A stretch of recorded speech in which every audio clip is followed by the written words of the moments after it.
Hey, Sam, don't you think we ought to move him up the draw and lay low for a while? No, we're gonna move him on up to our place.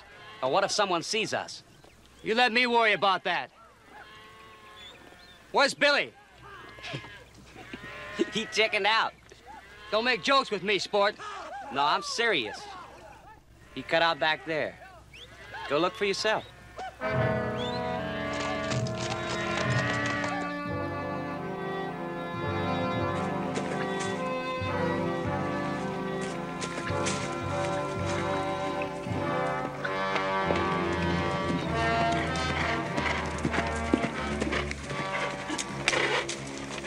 What are you doing back here? My cinch come loose. I just stopped to tighten it. Yeah? Well, it looks all right now. You gonna stay around here all day? No, I was just fixing to mount up. Hey, boy. You ain't turning yellow on me, are you? No! What is it?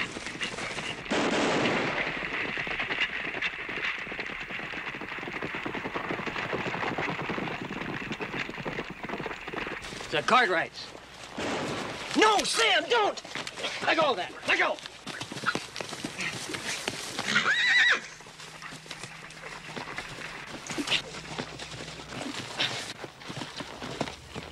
Keep after him!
They got clean away, Hoss. Didn't even get a chance to get a look at them. Who you got there?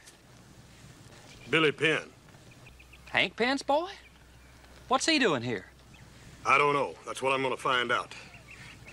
You fellas get those cattle back up the north pasture where they belong. I'll take care of Billy.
Just stay put, Billy.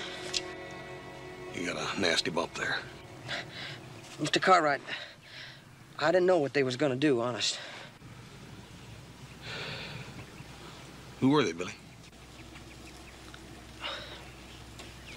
I don't know, Hoss. You don't know, or you won't tell me? I can't. I just can't. Look, Billy, cattle rustling's a mighty serious business. Now, your pa's been a good friend of mine for as long as I can remember. You wouldn't want me taking you over there and telling him what I caught you doing, would you? I can't tell you, Hoss. That's all there is to it. Don't you understand? And if he don't quit running around with that bunch of wild yahoos, he's gonna get himself in more trouble. Well, it's better than being a pig farmer. You know what people call us? Hank and Billy Penn, the pig pens. I'd do just about anything to get away from that. Even to covering up for a bunch of rustlers. Well, they ain't pig farmers. Well, come on, son. Looks like you and me got to do a little talking with your pa. I can get up myself. All right. Have it your own way, boy. Come on.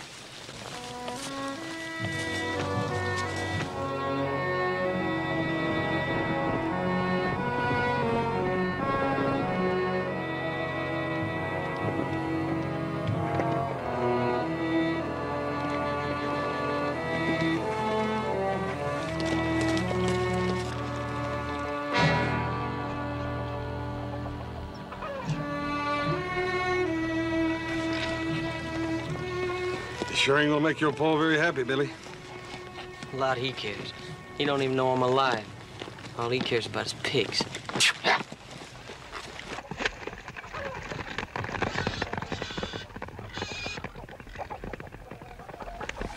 Howdy, Hank. Hoss?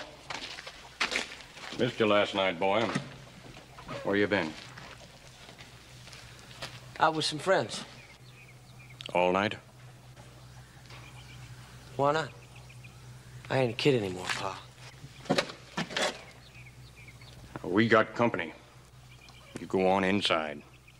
We'll talk about this later, as soon as Mr. Cartwright leaves. I got nothing to talk about. I have. Now get.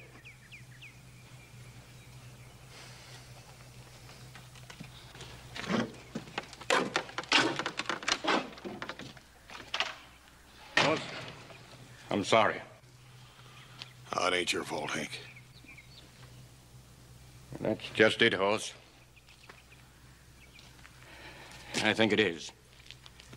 Billy and me, we just don't seem to hit it off no more. I can't talk to him. I can't even control him. He's gone wild as a yearling. I've been sort of hoping he'd grow out of it, you know? Oh, Hank. All boys have got a few wild oats they gotta sow. I did. Little Joe did. Sometimes I wonder if little Joe's grown out of it yet. But you know, sometimes it takes more than just growing. Yeah. What do I do? Beat his head in for him? Did that do any good? I don't know. I wish I knew the answer to that, Hank, but I don't. What brings you over here this time of day, Hoss? Hank, on second thought, I think I'll let Billy tell you that. See you, Hank. Say hello to your pa for me.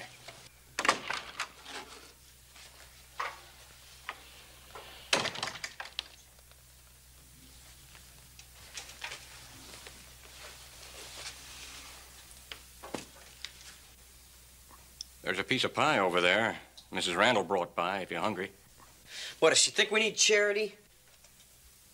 No, she just figured maybe you were getting tired of my cooking. Where'd you meet up with Hoss? Didn't he tell you? No, he said he figured you'd do that.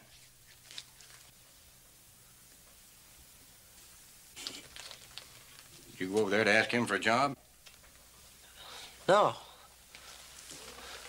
What makes you think I'd do that? Well, maybe this farm here is getting a little cramped for your size.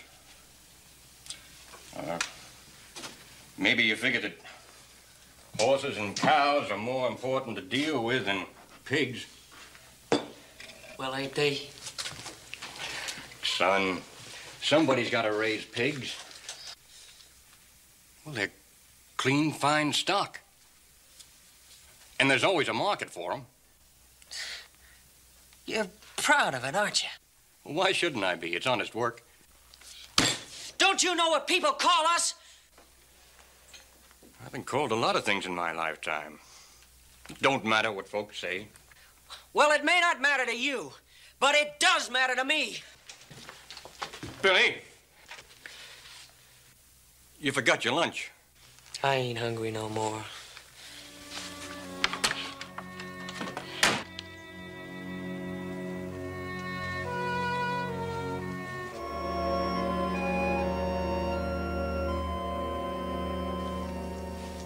And you didn't tell his father about it? No, sir. Well, don't you think you should have? Well, Pa started to, but Dad Burnett seemed like old Hank had the weight of the world on his shoulders about that boy, and I just didn't want to add to it, that's all. Hoss, I know how difficult it is for Hank without a wife or mother to help guide the family, and I know what he's going through. Every father does when his children start growing up. But if Billy's getting into serious trouble, I think Hank ought to be told about it, don't you? I guess so. Well, what does that mean, I guess so? Well, Pa, I guess I'm looking at it from Billy's viewpoint. If you knew all the trouble that little Joe and me got into when we was growing up, why, you'd have wore yourself out thrashing us. And old Billy's right there at that same stage now, the same age, where everything his pa does is wrong and nobody understands him. And well, he gets into a lot of trouble, but he don't mean to. You know what I mean? Yes, I think I know what you mean, but cattle rustling is a little more serious than some adolescent prank. Well, now, that's just it, Paul. I ain't for sure he was rustling. He was out there with them, all right. But when I first saw him, when I rode up that hill, he was up there fighting with one of them yahoos. Fighting? Yeah, this other kid had a rifle, and Billy was trying to keep him using it on me. I see. So I figured I owed him something, at least to let him tell his pa about it himself. Yeah. You think he did? I hope so, but I doubt it.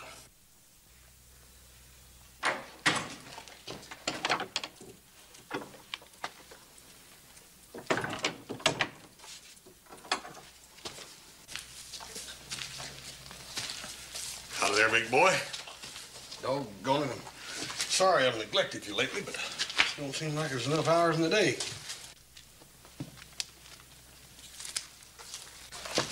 We're gonna win that blue ribbon at the fair. We got a lot of work to do.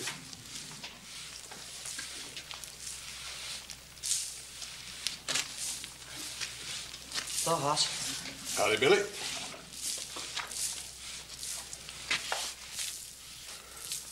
Ain't you gonna ask me why I'm here? Well, I figured you'd tell me when you got ready.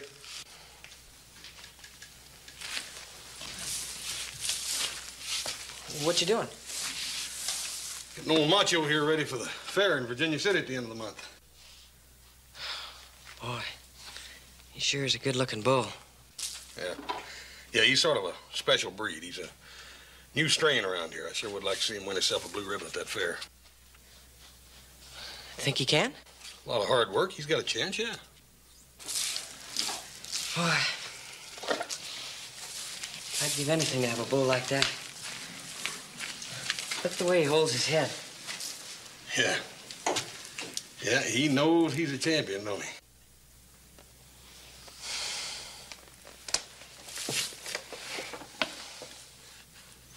I reckon that's a hard thing, being a man. Yeah. It's about the hardest thing we have to learn in this life, Billy. Matter of fact, a lot of fellas never quite make it. How do you learn? It's a different thing with different men, I reckon. When it happens to you, you'll know it, though. Mr. Cartwright, I come over here to tell you I'm sorry for what happened this afternoon. I reckon I acted pretty dumb. Yeah, I reckon you did at that, Billy. Apology accepted. I didn't know they was gonna rustle your cattle, honest. I believe you, Billy. Really? Sure. Ain't very often anybody believes what I say, including my pa. Billy, are you sure you're giving him a chance? He don't give me much of a chance, Mr. Cartwright. If he'd only... Only what? If he'd only let me do something on my own. Like raise a few head of cattle. I've asked him. All he cares about is pigs. Billy, you You really want to be a cattleman? Oh, boy, do I. Mr. Cartwright, I'd do just about anything. Billy, I got myself a real problem. Maybe you can help me. What kind of problem? Well, like I was telling you, I'm trying to get old Macho ready for that fair, and well, what with all the work I got to do on the ranch, I just ain't got time. Maybe you can take him over for me, huh?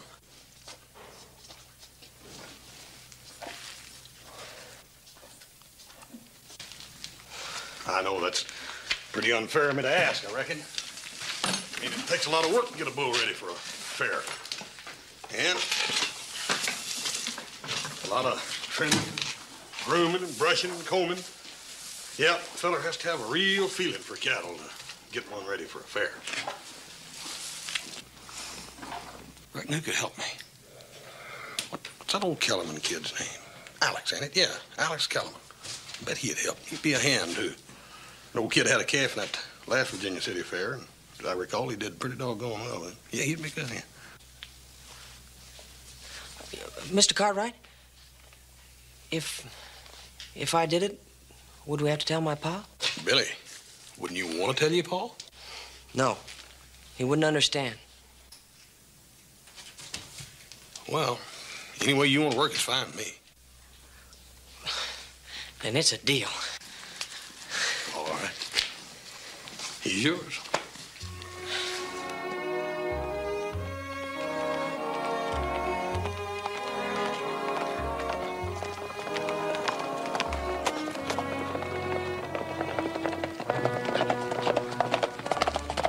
Hello, Billy. Where you been keeping yourself? We missed having you around. I've been kind of busy, Sam. I'm on my way to the Ponderosa. I've been working. So are we, ain't we, boys? I thought you'd like your share. I don't deserve it, Sam. I didn't earn it. You're a member of the gang, ain't you? The rules say we all share and share alike. Here, take it. Sam, I don't want it. What's the matter? You trying to weasel out on us? You know the rules, don't you? Once you're in, you're in for life. I'll give you this tonight, in town at the Silver Dollar. But, Sam, I can't make it. Billy, I said be there and wear your gun.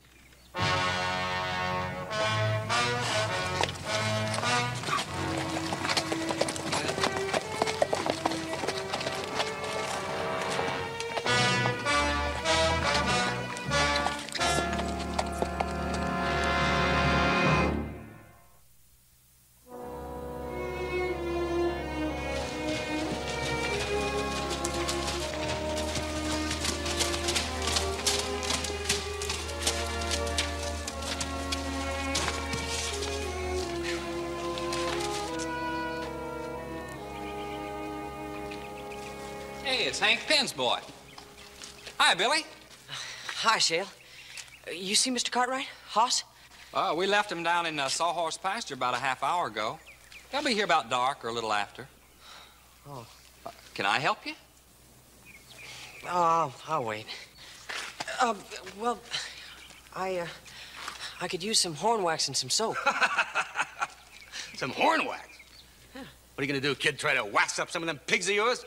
I can get it for you, Billy. No, just wait a minute, wait a minute. He ain't told us what he wants it for yet. I'm fixing up a bull for the fair. A bull? Yeah. Well, what's a lot of bull right there? Everybody knows that the pig pens don't have nothing but pigs. Pigs and more pigs. Don't never use that word again. It so happens Mr. Cartwright gave me the job of fixing up Macho Segundo for the Virginia City Fair. Macho Segundo, huh? Yeah.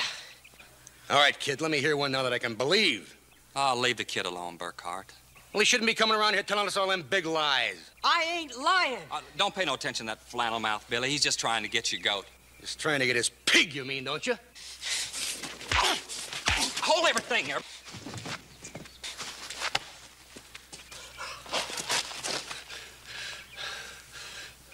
Hey, hold everything, Billy. Burkhart's just joshing you. Can't you see that? Yeah. Hey, Billy, you forgot your... Hey, Billy! Man, that kid is plumb sensitive, ain't he? Well, you rode him pretty hard, and I don't know why you should. He seems like a nice enough kid to me. Well, how was I to know? Well, let's take care of the horses and get washed up.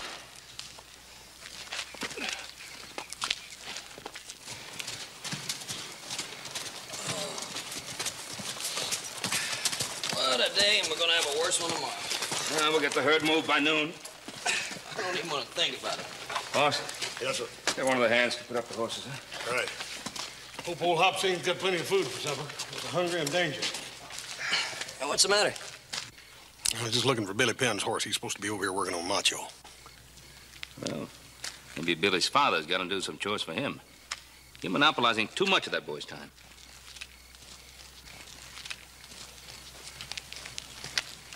Hey, slave driver.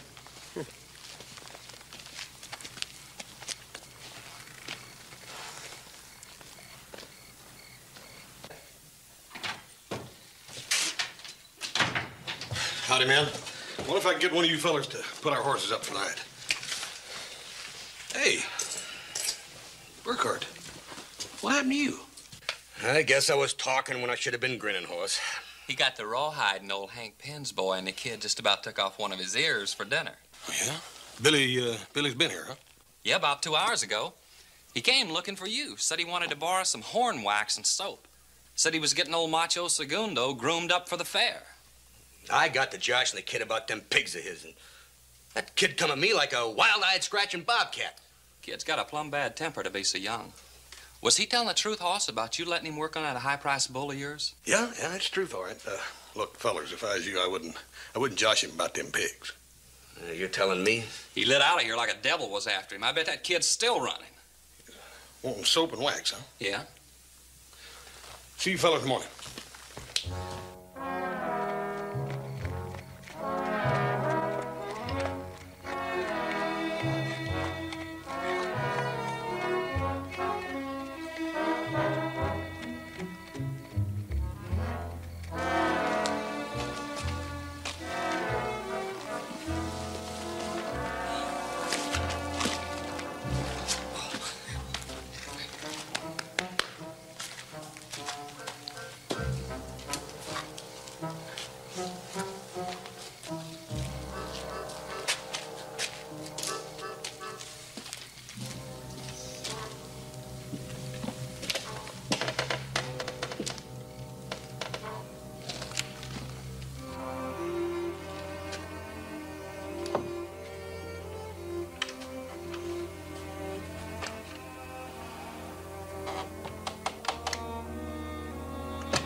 Billy, Yeah?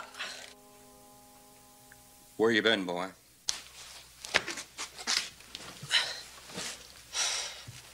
Out. That makes every night this week.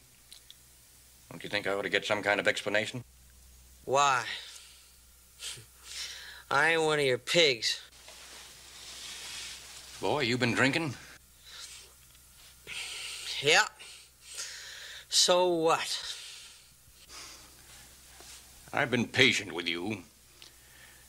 But there'll come a time when I won't be. Let it come, old man. Let it come. You asking me to whip you? If you think you're man enough, come ahead.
Hoss was over to see you last night. You know what he wanted? Reckon I do. You been over at the Ponderosa? What if I have? You got no business over there. You're up to no good.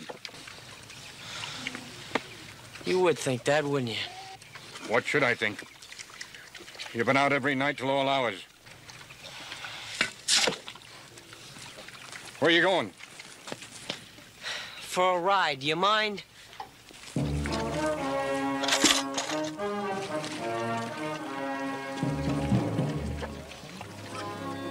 I got work for you to do around here. You stay home. Ready? Come back here!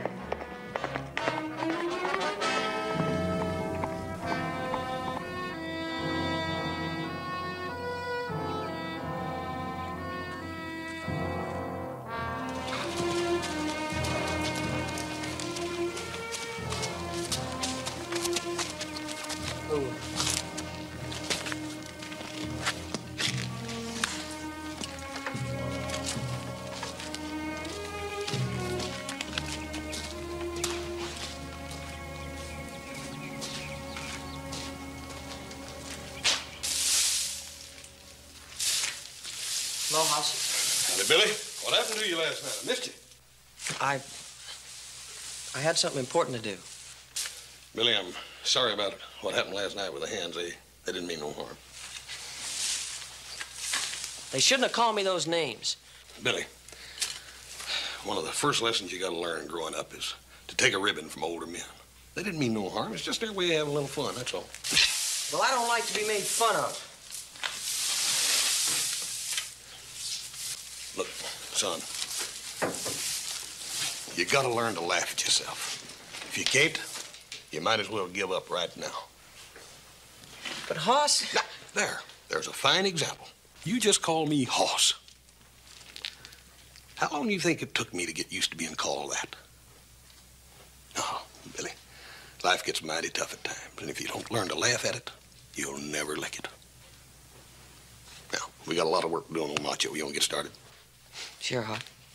Mr. Cartwright. No, it's Hoss. Now, come on, let's get old Macho back in the stall.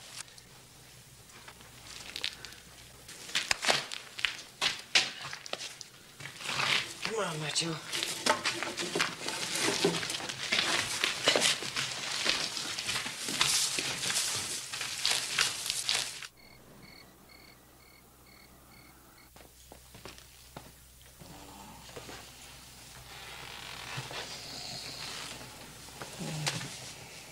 Joseph, it's all right. It's all right. I just thought that if you wanted to sleep that badly, you might try your bed instead of my chair. I guess you're right. Up you go. Oh, I'm so glad we got those herds moved. I've been counting cows in my sleep. Oh, this is where's Hoss? Oh, he was out in the barn with Billy Penn last time I saw him, working with Macho. You want me to get him? No, I'll talk to him later. Listen, I'm going to Carson City tomorrow morning. I want you and Hoss to make sure that our entry is registered properly at the fair. Hey, you know, Billy's doing a fine job with that bull. You ought to see him. Yeah, I have seen him. I'm afraid that isn't all that Billy's been up to. Oh, what's that supposed to mean? Well, Sheriff Coffey was over this morning. He thinks that Billy's running around with Sam Cotterfield in that gang. Well, is he sure about it? No, he's not sure, but he's trying to find out. He thinks he might round that gang up next week sometime. I sure hope that Billy isn't among them. Up you go. Right.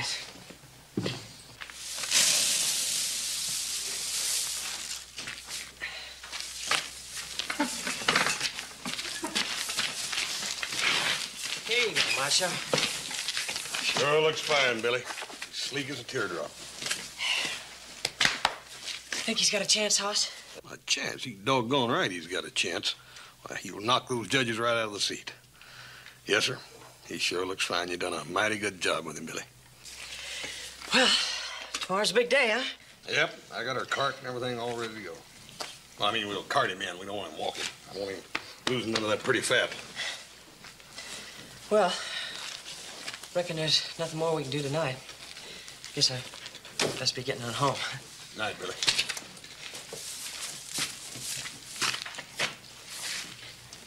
You know, I ain't never had anybody I could really look up to before.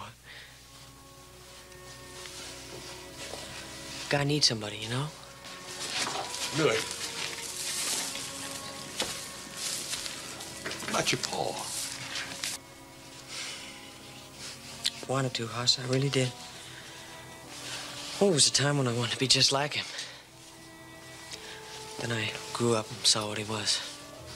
Night, Hoss. Billy. You'll never know what a fine man your paw is. And why don't he act like it?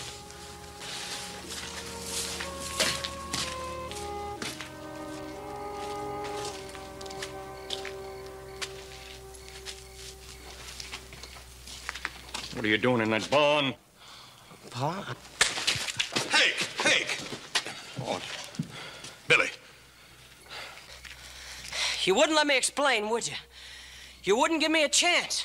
Hank, I can explain all this. Maybe I should have before now. Come here, I want to show you something.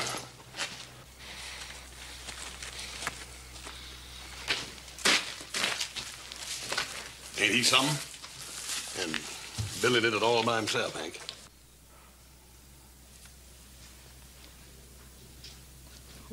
Why didn't he tell me? I don't know. I reckon he wanted to surprise you. He wants you to be proud of him, Hank.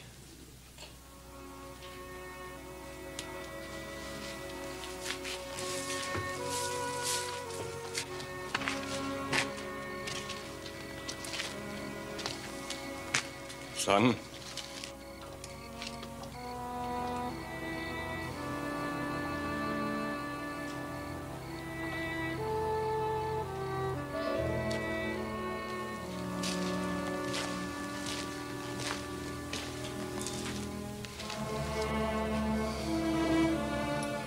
See what I mean, Hoss?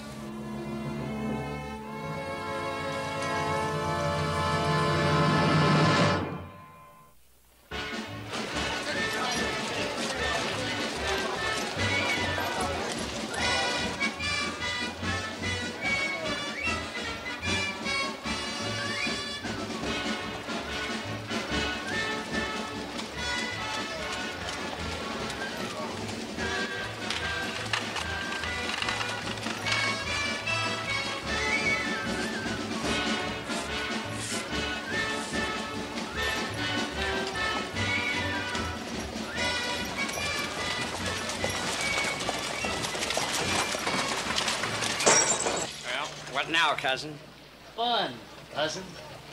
Fun.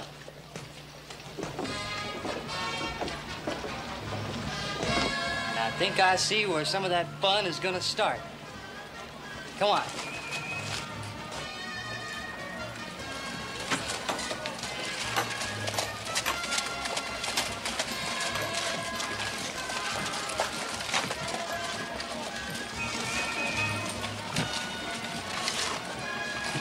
Hello, Mr. Pigman.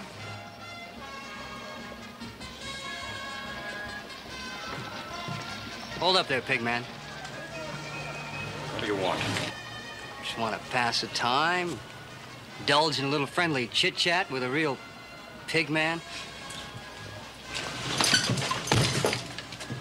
Let me by. I declare, you're just not friendly at all today, are you? Where's Pig Boy?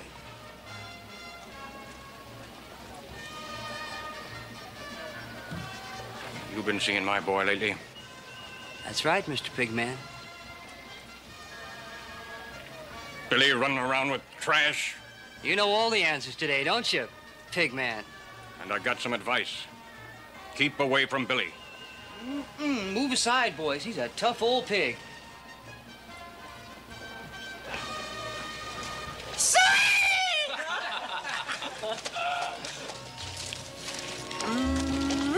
Look at them pies, Joe. Hi, Miss Millie. You look at the pies, Hoss. I got something better to look at. Miss Millie, won't you give me a big old piece of that big old juicy-looking apple pie there? Huh? You going to the dance tonight? I might be. Well, what's that mean? You got another date? Oh, no, silly. I have work to do. At the dance? I'll be in the kissing booth. Oh, it's for charity, you know. Well, I mean, nothing wrong in doing it for charity, is there? Oh, no, I think it's great. Would you like a piece of pie, Joe? I think I'll save my money for later. Sure is good, Joe. I'll bet it is. That's Barney. I gotta get over to the barn and get Macho. We're keeping him over there, though, the judging. See y'all after a while. Bye, Miss Millie.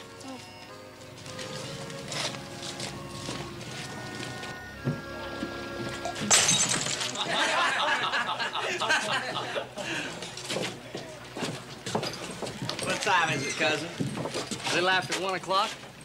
You reckon we ought to get a bite to eat? Ah, you and your stomach. Later.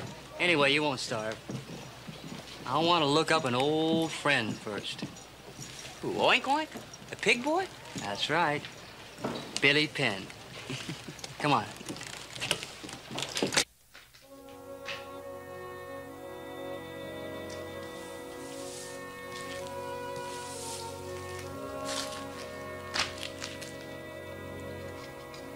How about it, big fella? You gonna win that ribbon for Billy? You're some animal.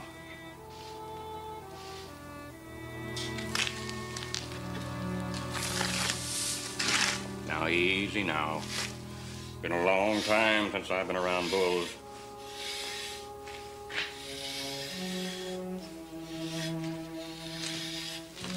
Hey, Hank. Sure looks fine, don't he? He looks like $1 million, horse. I'm mighty proud of Billy. Why don't you tell him so, Hank? I tried to this morning, horse. My tongue got tied up in my mouth like a bundle of rope. My people was never ones for speaking their minds. What can I do, horse? What can I do to let him know how I feel? Dad burning, Hank, just bust out with it, that's all.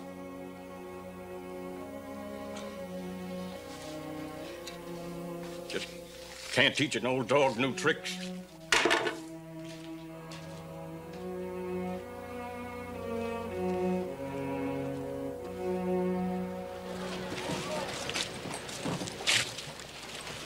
You're doggone if it ain't Billy Penn. Hi, Sam. Good to see you. Good to see you too, Billy.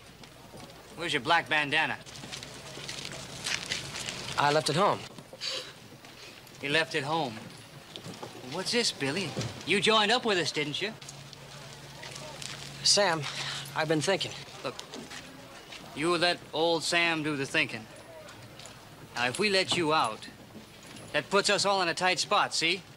What do you mean? Well, you know too much, boy, about us. I wouldn't tell anybody.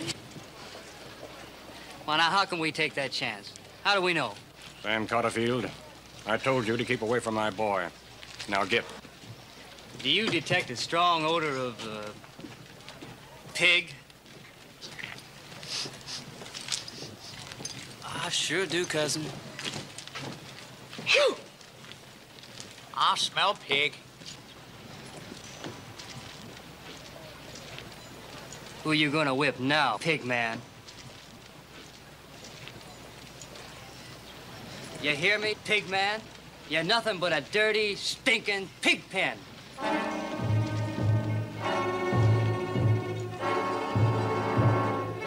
Pa, don't let him say that.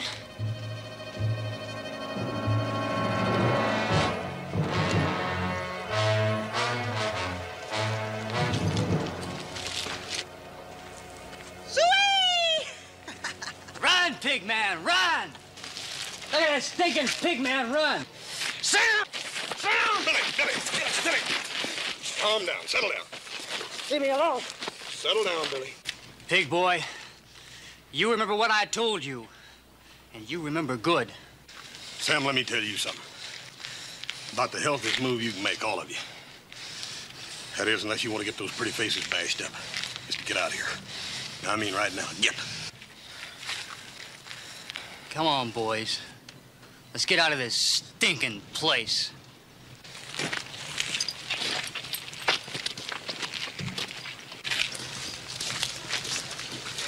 It's almost 2 o'clock, Bill. We better go get Macho out of the barn. Just leave me alone, will you? Billy. Turn around here, boy. Look up at me. Look up at me! Look here. You've been sulking and puning around here just about long enough. You don't want to be a man, do you? You think you'll get more attention walking around dragging that bottom lip around between your feet, huh? I got a suggestion for you, Billy. If you're gonna grow up, you grow up right now. Or go off and join that garbage heap with that Sam Cotterfield and that bunch. You saw what happened. They humiliated him, and he just took it. He's a coward. A coward? Hank Penn, a coward? Not hardly, boy. Not hardly. Let me tell you something. Your pa's one of the bravest men I ever knew in my life. He's had battles you don't even know about, boy. And he won them. Won them all. No. Your pa, he ain't got nothing to prove to nobody. He knows what he is. He's a man. You're wrong, Hoss. He does have to prove something. To me.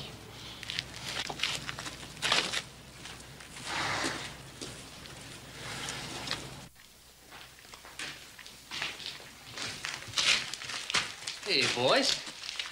Looks like the pig man wants to be a cowman now. You got no business in here. I got lots of business in this barn, pig man. You ain't gonna like none of it. You do anything to upset this bull, and I'll break your head like I should have done before. Well, now, who said anything about hurting the bull? But, it is an idea. I'm warning you. Hey, you guys. I think the old pig man's in love with this bull. Ain't that awful? Why, that's bound to make them pigs of his powerful jealous.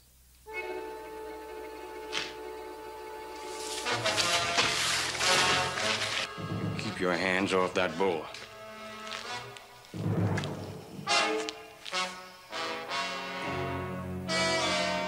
Cousin, you ever see a one-eared bull? Can't say as I have, cousin. He'd be a sight.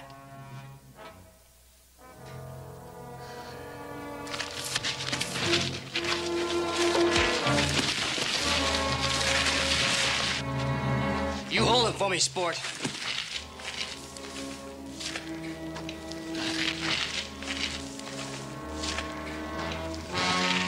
You're about to see a one-eared pig farmer.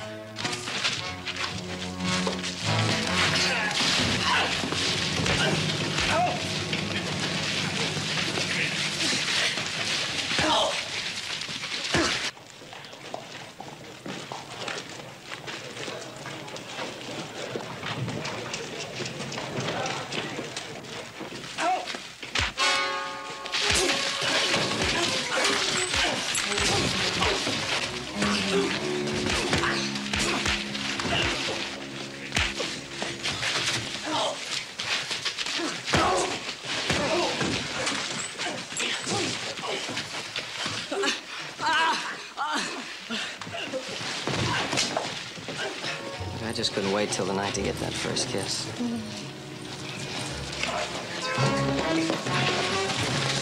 I'll be right back.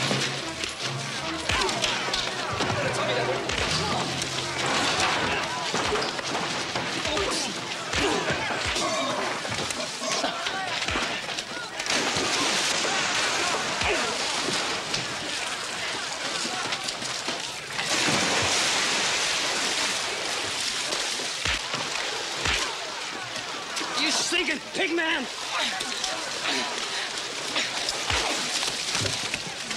Best pigs in the territory! Good boy, Billy! Don't lose him, pal!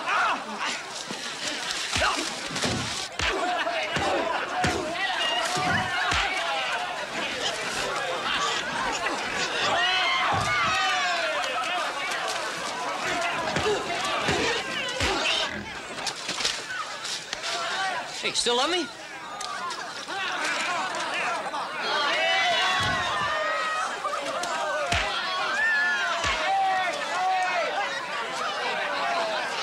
The sheriff wants to talk to you. Let's go.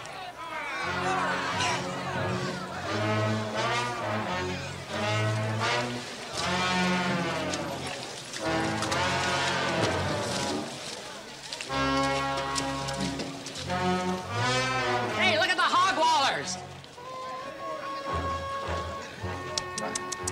Joe, you ought to be ashamed of yourself. Big as you are out there playing with mud pies. Oh, little Joe Cartwright, I hate you. Well, just look at you. Hey, Millie, where? Hey, huh?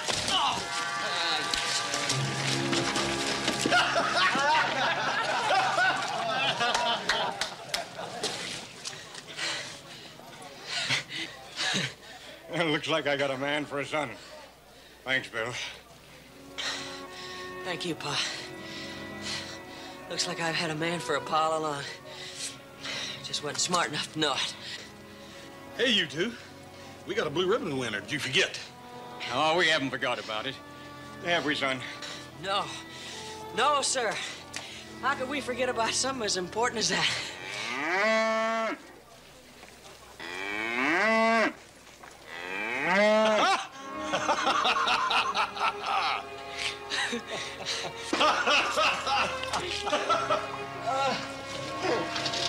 Come on, Macho.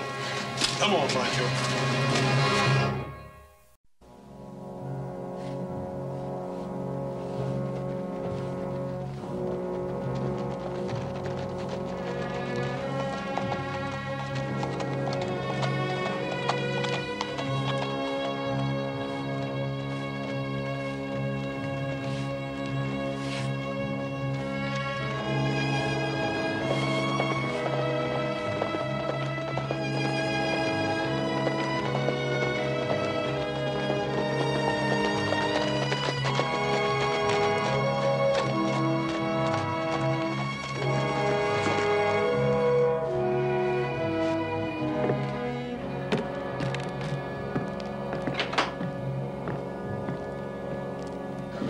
Sorry we're late, Lester, but the heat's been burning up the upper pastures. We had to move the herds.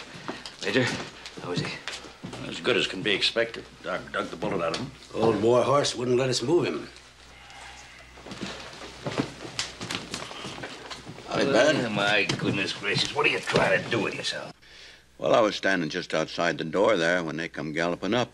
As soon as I seen it, one of them was Carver Lassiter. I yelled to Johnny here to get my scattergun. Well, Carver recognized me and opened fire, and Johnny started shooting. I never hit a single one of them. Well, it all happened too fast. Well, at least they didn't get what they come after. We still got Harry Lassiter locked up in there behind them bars. How many men try to break him out? I believe it was 4, Ben. There's still 5 days before the hang, and they're going to try again. And that's for sure. How many men do you have backing you up? And that's just the trouble. Oh, Johnny, will you stop fussing over me? I ain't no woman. That's the trouble, Ben. There ain't very many men in this town willing to stand up to them Lassiters. Ain't that the way of it? Everybody cries out for justice. They want a nice, clean little town, but as soon as trouble comes along, everybody heads out for a hiding place like a desert rat in a sandstorm. Well, you're certainly in no shape to go after them yourself. That's why we sent for you, Ben. We want you to take Roy's place. That's if you're willing. Harry Lassiter killed my son in cold blood. Judge Simpson sentenced him to hang for it, and I intend to see that he does. Major, I think you're forgetting that the rest of them Lassiters is equally determined that Harry don't hang. We need help, Ben. And it's going to be awful hard to get men to fight them Lassiters, believe me. Those murdering jackals have got to be stopped.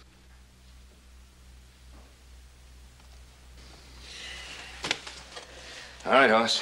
You better get on home and help Joe and the others get that herd through Eagles Pass. No, Paul. You're staying, I'll stay with you. Joe can handle that by himself. All right. In that case, I hereby appoint you a deputy. Roy, you going to go on home, or we're going to have to carry you home? No, I ain't going home, and you ain't going to carry me. Now, this cot is just as good a place as any to keep off my feet, and that's all the doc said I had to do. All right. I guess we better get to work, boys.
You mean a whole town full of people and nobody shows up at us? Ben, you telling me that nobody else answered your call for help? Well, fellas, looks like you talked a little bit too soon. Reverend? Gentlemen. Are these the only men that showed up? Yeah, I'm afraid so, Reverend. Reminds me of some of my congregations. The greater the need, the less the response. If there's anything I can do to help. We've already sent a telegram to the army. We can just get some troops in here. We can smoke them out. It's my father. They're going to kill him. Please help him. Please, somebody do something. Reverend, please, you have to help him. They're going to... Quiet. Just take it easy now. What happened to your father? Well, Carver Lassiter and 3 other men came riding into the yard. And they pulled their guns, and they marched right into our front room. And they forced my father to go with them. And they told me to bring the sheriff this.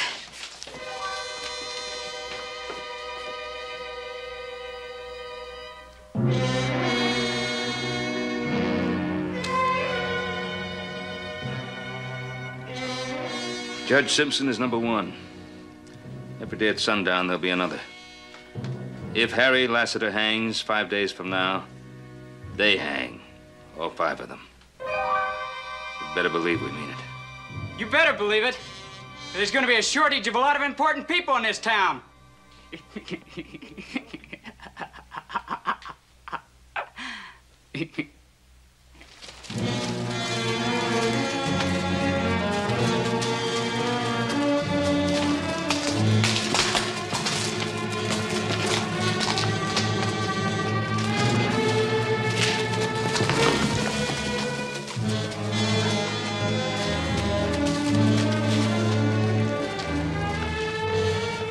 Well, this is it. Get down. Hey, Judge, I'll help you. Well, there you are, Judge Simpson. You can't say we didn't give you a nice, safe journey. Might I ask just what do you intend to do with me? Well, now, that all depends. Yes, sir, that all depends. Now, you do be careful. Come on, Judge. Carver, Yes, Ma. what's holding you? Bring him in.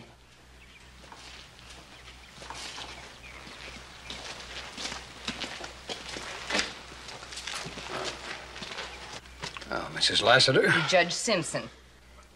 by what right have you had me brought out here? I demand that you... You're not sitting in that courtroom now, Judge. Remember that. Mrs. Lassiter, you are going to regret all of this. The only regret we're going to have is keeping you alive 4 more days. Don't worry, Judge. You're going to have plenty of company. Unless they set my son free, you're just going to be the first of 5 hanging from that tree over there. Now, time up.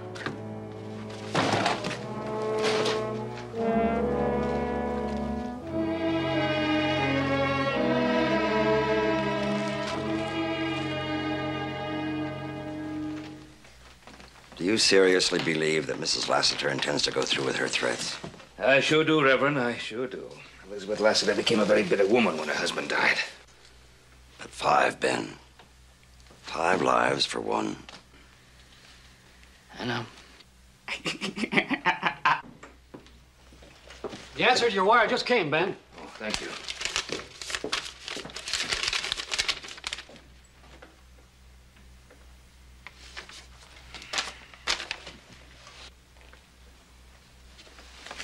The Army can't get here for a week. Well, that's too late to do us any good. I guess it's up to us. Well, I'll stay here with Roy. You fellas get ready to start combing the back country early in the morning. Get some rest, gentlemen.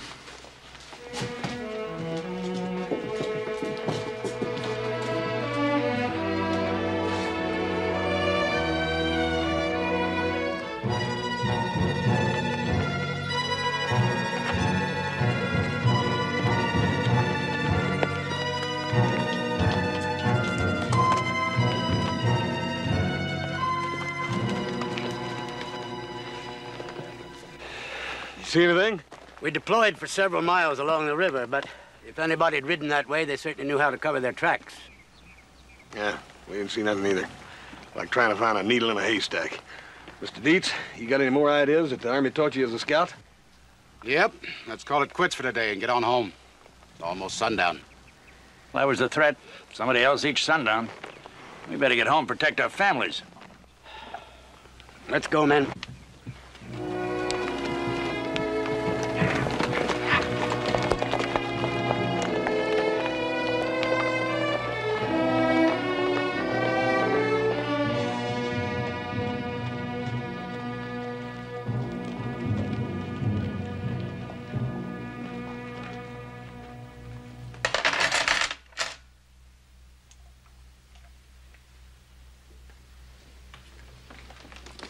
Careful, Ben. He's slick as a fox.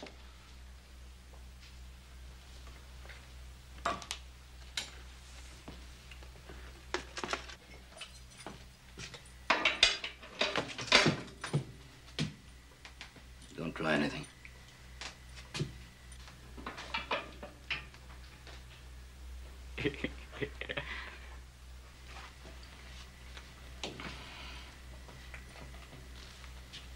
There. Too early, ain't it? Well, the cook at the hotel want to get home before sundown? Of course, if he did, why, ain't no place he can go if they want to get him, that they're going to get him.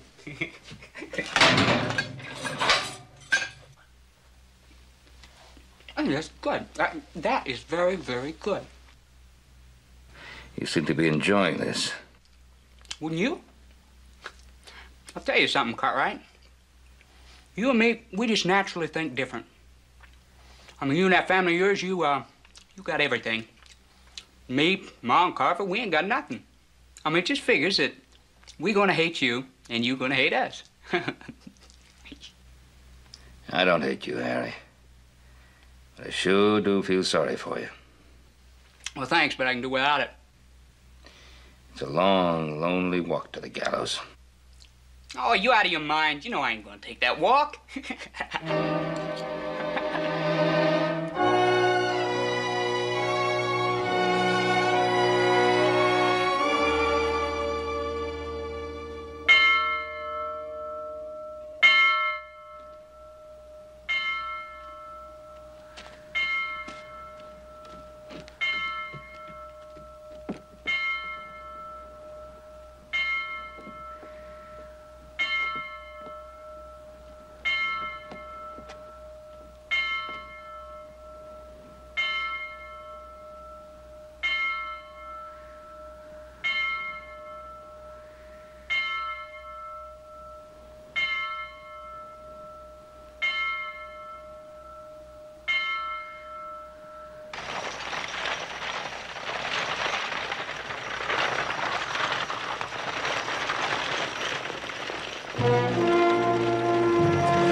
Sorry to inconvenience you, driver. I understand you have a passenger for Virginia City aboard. I got several. You flag me down just to ask a fool question like that? Nah, this is a particular one I've got in mind. His name's Merrick. L.B. Merrick. I understand he's a prosecuting attorney in town. I'm L.B. Merrick. What do you want? This is an emergency, Mr. Merrick. Maybe you better step out and read this.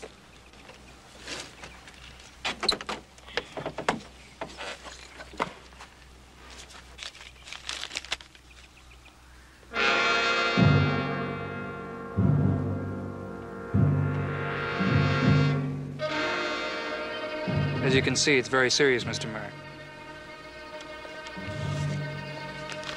Now, if you just mount up, Mr. Merrick.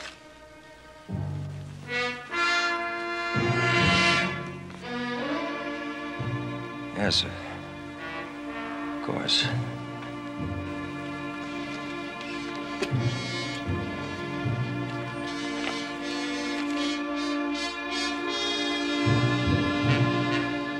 I wonder if I could impose on one of you gents to deliver this note to Sheriff Coffey in Virginia City.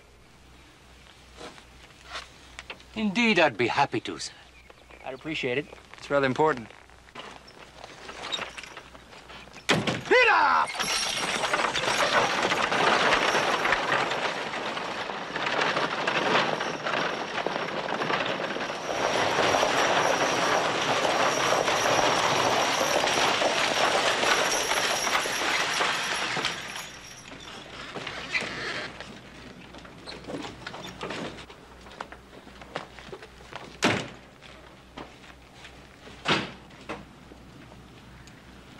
Where's the sheriff's office? Right down there, sir.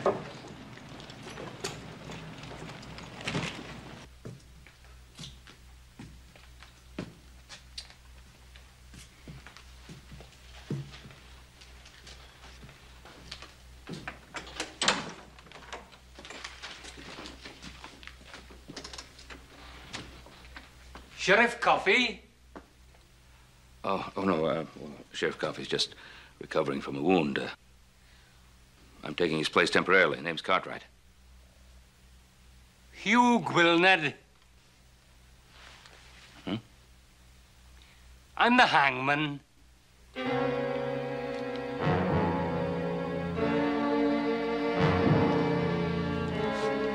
The condemned man?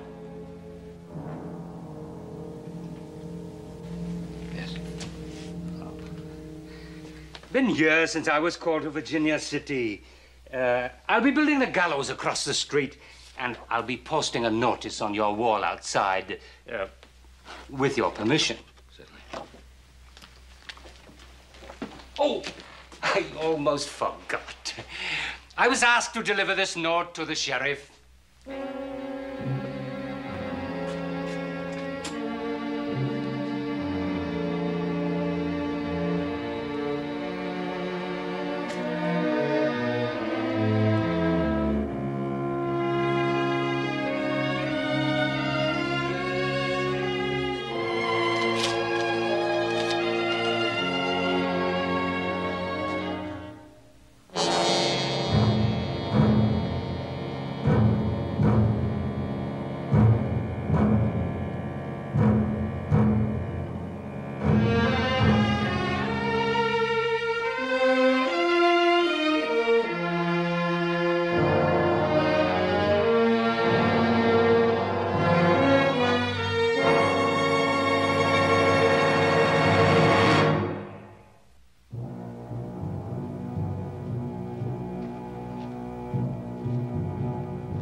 First Judge Simpson, now L.B. Merrick. Two of our leading citizens. Yeah, and who'll they try and get next? We can't ensure the safety of everyone in town.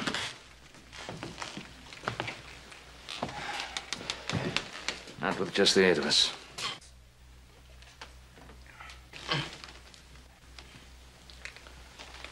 Seven of us. Well, there must be something we can do. Yeah. We can track down the Lassiters. That is going to take a bit of luck. Because all we found today was deer tracks, cougars, and a couple of wagon trails. Yeah, they're a clever bunch, all right, especially that Ma Lassiter. What are we going to do? Sit around here all night joying, or go out and put a hustle on and try to find those hostages? Oh, we're going to get some rest. That's what we're going to do. We need it. We only have 3 days left. Yeah. Night. Night, Sheriff. Night, Horn. Night, gentlemen. Good night. Good night, boys. Thank you very much. Good night, Major.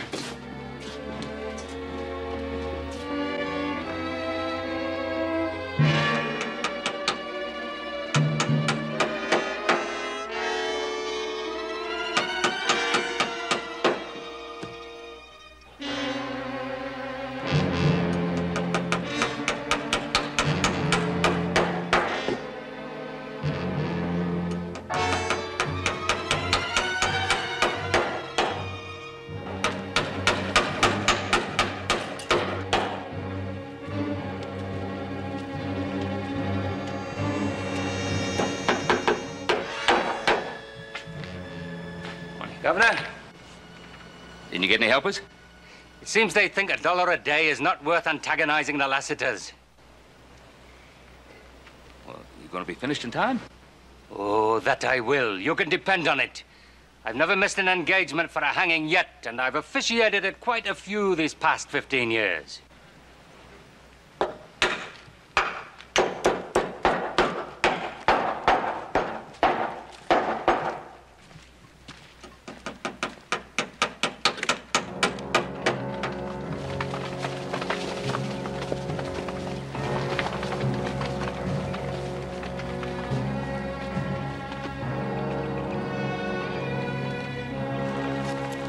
We better split up again. What chance have we got against the Lassiters if we split up? Violates basic military tactics. Major, we ain't got much time left. We can cover a whole lot more territory in 2 groups. Come on, fellas.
Same time in the morning? We'll meet here at dawn. And don't go counting on me. This gout of mine has been killing me all day. I don't know how much more of it I can stand. Another thing, I'm beginning to think I haven't seen my family in weeks. You're not the only one with personal problems. See you in the morning. Major, don't you want to talk to Paul? I wish I had something to talk to him about.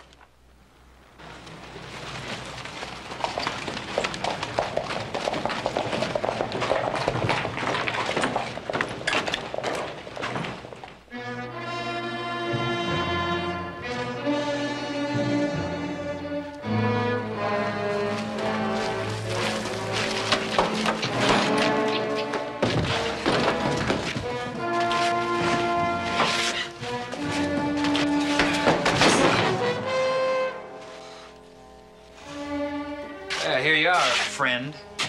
Hope you find your new room to your liking.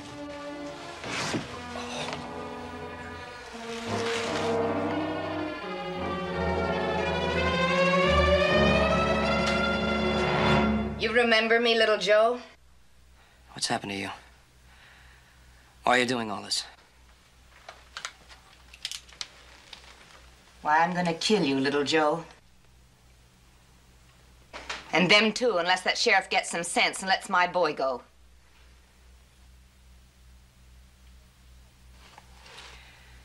Mrs. Lassiter, they're not going to let Harry go. What good is he going to do to kill us? Might help even the score. You don't think I forgot what your pa and the rest of them noble citizens did to destroy my husband? Oh, now hold on, Elizabeth. The bank did what it had to do with that loan. It had to turn it down because Will was too deep in debt already. Everyone on the board of directors of the bank agreed on it. And forced him into going bankrupt. He wound up killing himself. Yeah, and we've been running like wild animals ever since. Now, you don't think I'm gonna let him take my boy Harry, too, do you? Go on, tie him up, Carver. Farrago, Blackie, give him a hand.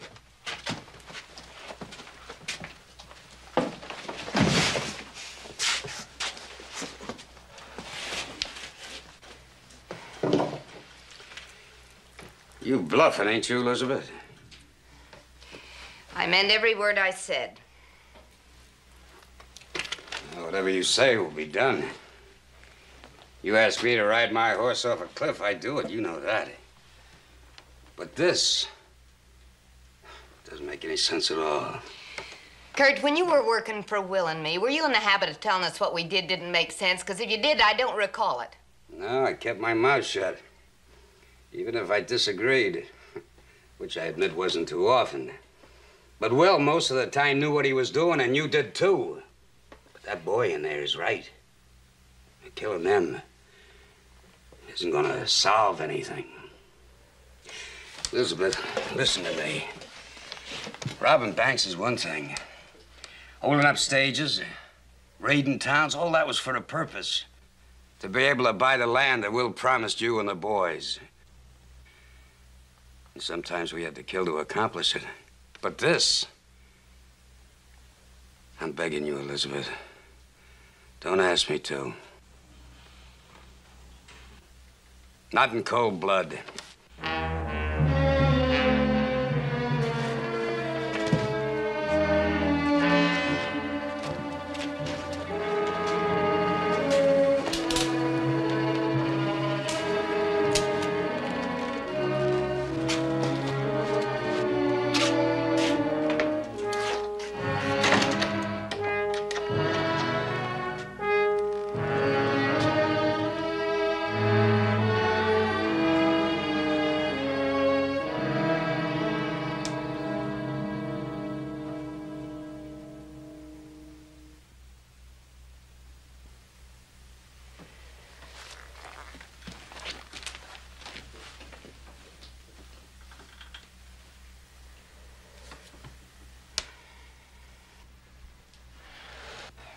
Why me?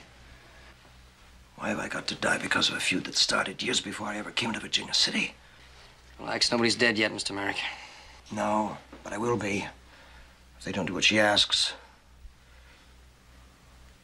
In 2 months, my wife's going to have a baby.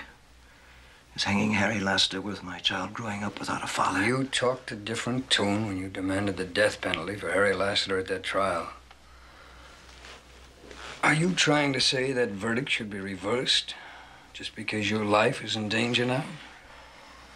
If it was in my power to make a deal with Mrs. Lassiter right now, I'd do it. All right, you stand on principles if you want to. I'm more interested in living. Mr. Merrick, we're all interested in living.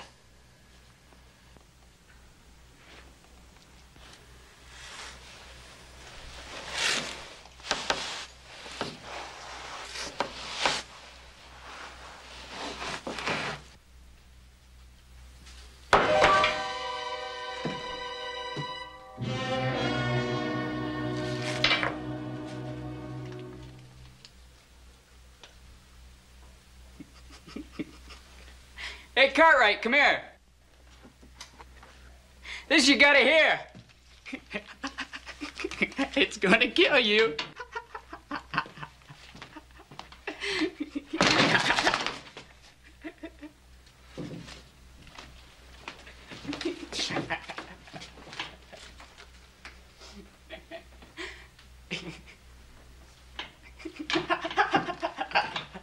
They got Joe, Paul.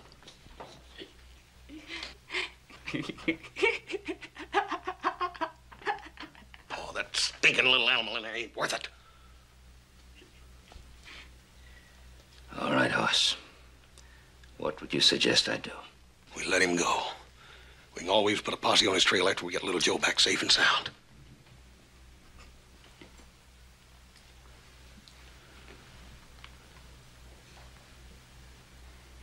The decision's yours, Mr. Cartwright. Little Joe's your son. We got no choice, Paul.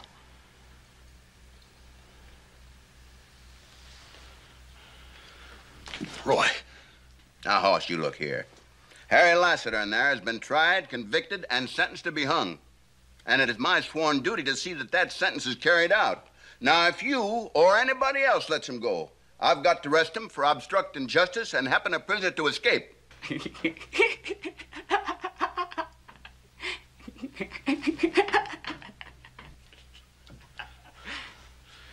Paul.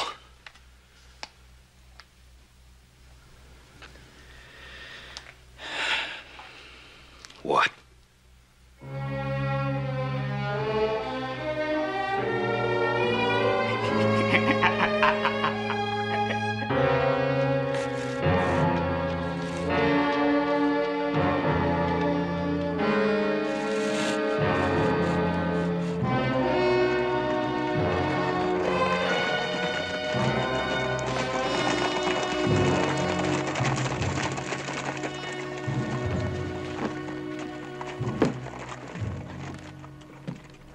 Morning, Major.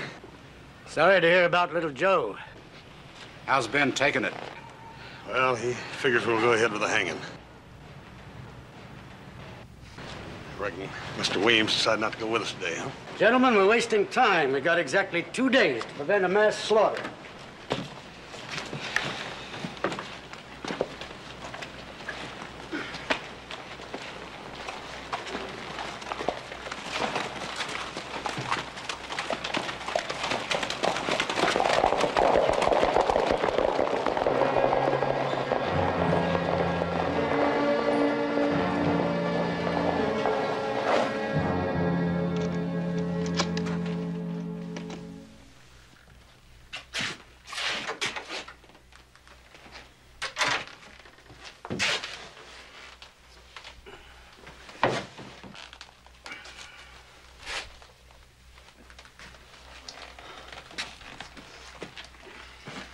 What's your neck size, Mr. Merrick?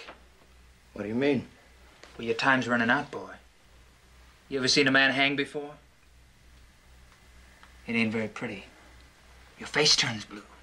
What do you want of me? Nothing. I just like to see you squirm. You squirm real good. But can you squeal? You see my friend over here. If he starts anything, you squeal real loud. Here! Carver.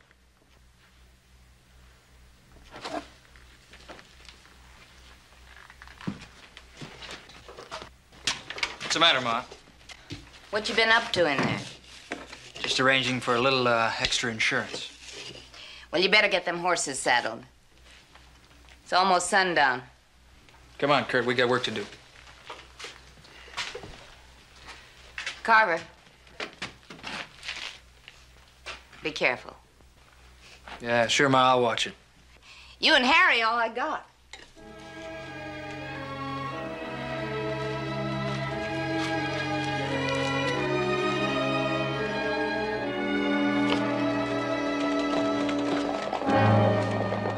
You see? There they go again. There's no way to stop them. If we were all like you, Mr. Merrick, there wouldn't be.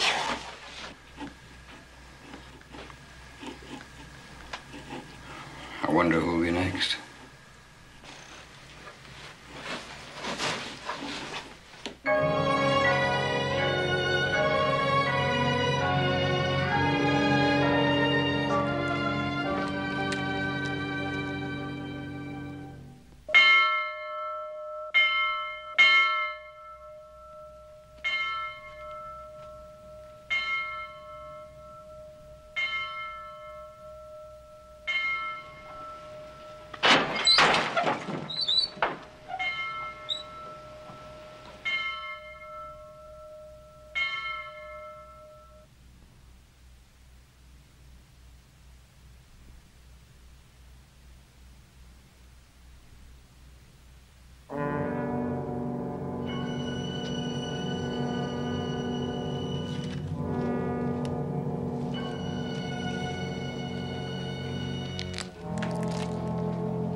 Reverend Holmes.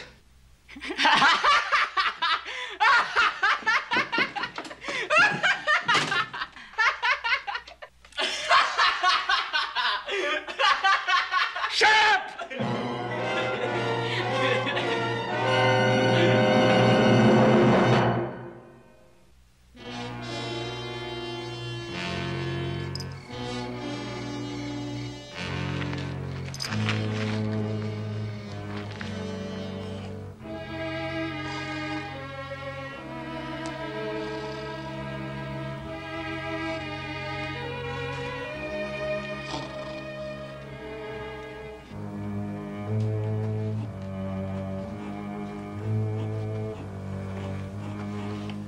Don't be foolhardy, Joseph.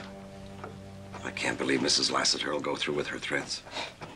Well, I'm not so sure about that, Reverend. Gotta let that Lester boy go. Can't you see that? Shut up, will you, Merrick? I have a life to live, things to do. Why have I got to die? Why me? Please, Mr. Merrick, get a hold of yourself. I don't want to die. None of us want to die, Mr. Merrick. But all of us in life must face that possibility sooner or later. The thing is to face it with dignity. Don't give me any of your theological nonsense. There's only life or death, that's all. Is that what you truly believe, Mr. Merrick? What else is there to believe? We leave it all on God.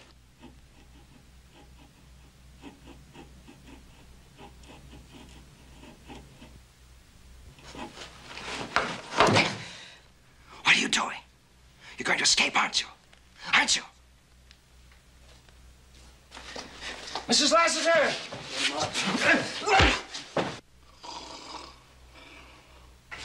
Joe, what are you planning on doing? I'm planning on getting us out of here. No, that's no good, Joe.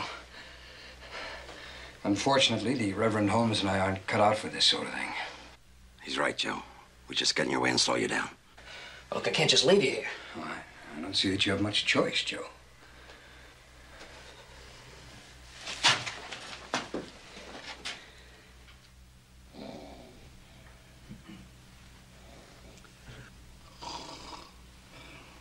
Yes, we'll gather at the river, the beautiful river. Gather with the saints at the river that flows by the throne of God. Yes, we'll gather at the river, the beautiful... Hey, shut up!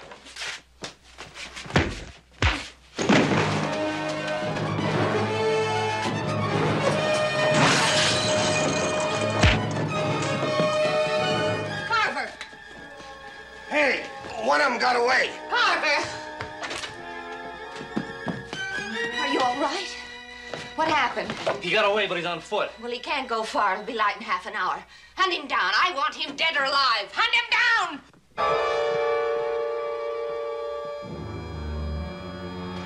Didn't you hear me? I said hunt him down. Kill him!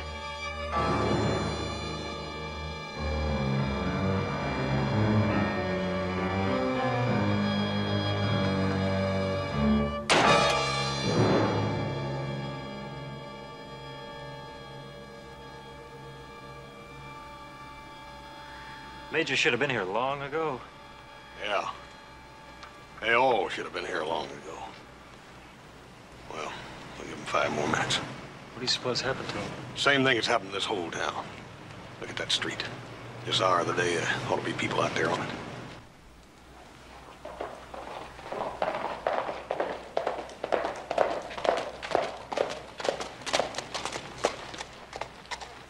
Where's Albie and Dietz? They aren't coming, Hoss. Why not? They've got wives and children to think about. What do you expect? They're scared. The whole town's scared. What about you, Major? Hoss, I've led men into battle and seen them die all around me. I've killed men myself, and I've been shot at more times than I care to remember. I wouldn't think it possible for me to be scared of anything, but I am. I reckon that means you ain't going with us. No, I'm not. I've lost one son already. I don't aim to lose another. I'm staying here to protect the rest of my family. Well, that's the difference, me and you, Major. Part of my family's out there somewhere. I'm gonna go find him. I have to go alone. Hoss, it's plain foolishness for you to go out there alone. He ain't going alone, Major. I'm going with him. You can't. What'll the town say about the rest of us? Well, I reckon that's sort of your problem, Major. Come on, John. Yeah.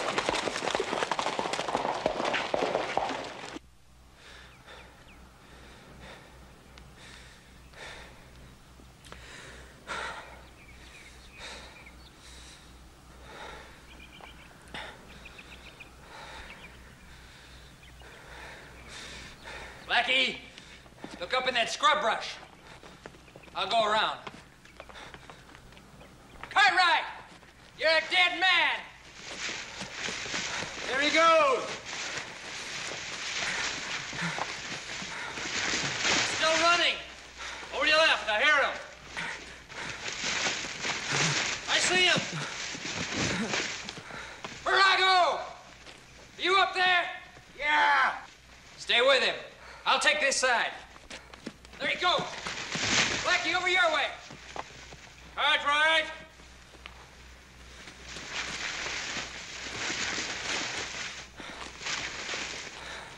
All right, Cartwright. Give it up.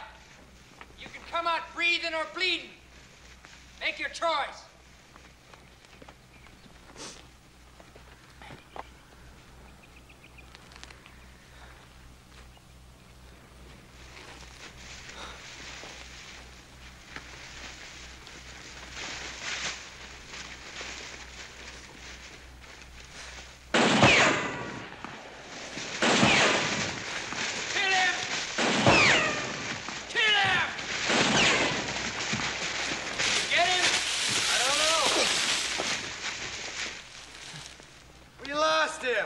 He's down in that drawer.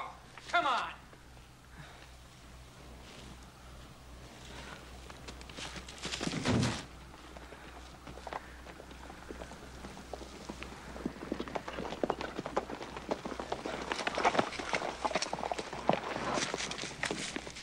Joe, you all right? See you. Come on. He must be down here.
The shooting stopped.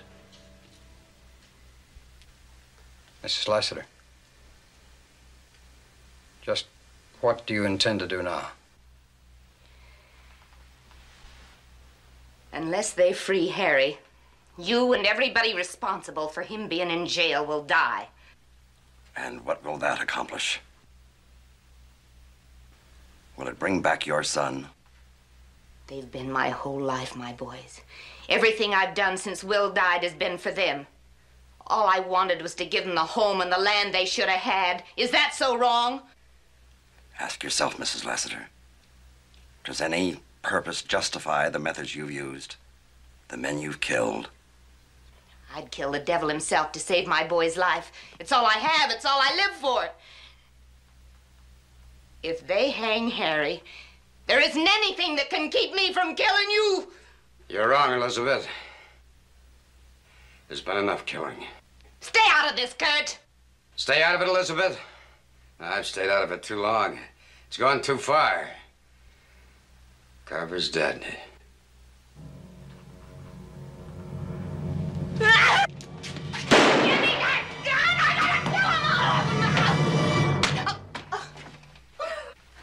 I should have done that a long time ago.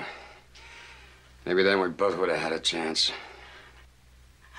Carver's dead. And now they'll hang Harry. All because of me. Oh, Kurt, what have I done? It's me they should hang. Oh. Oh. Oh.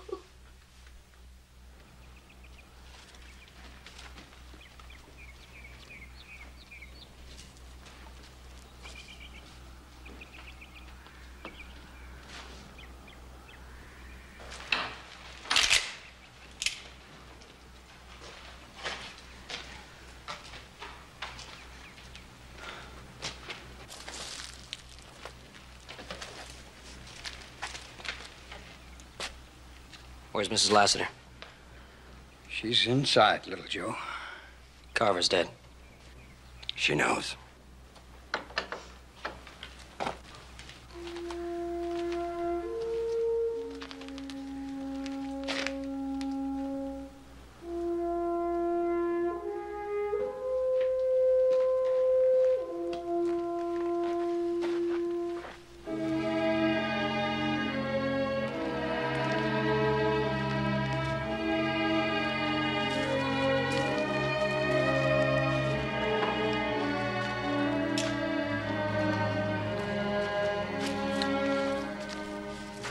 Elizabeth, whatever happens, I'll be with you. Thank you, Kurt.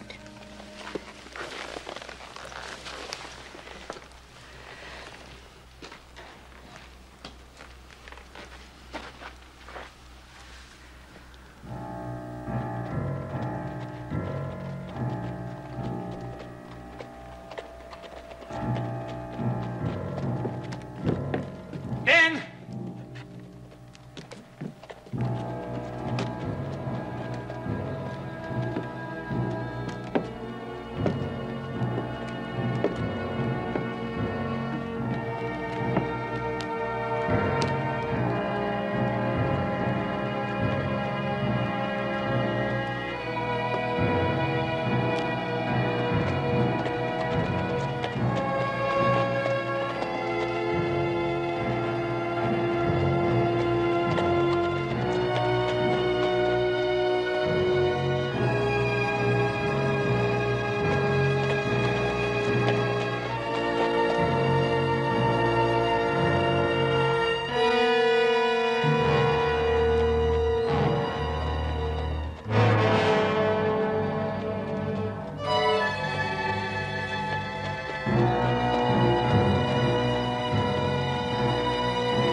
Come on, Stove, let's go see what that is.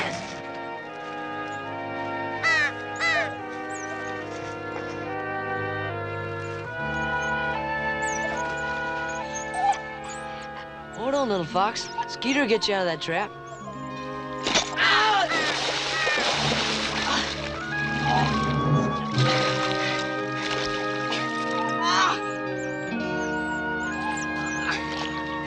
Help!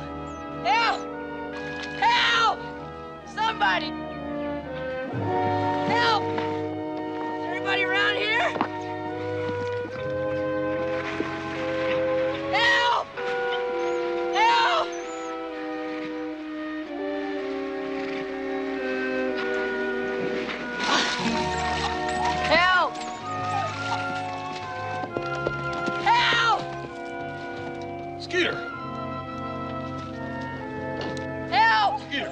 Skeeter, take it easy, buddy. Take it easy. The more you yell and pull on it, the worse it's gonna be. Now, just take it easy. Now try to pull it out.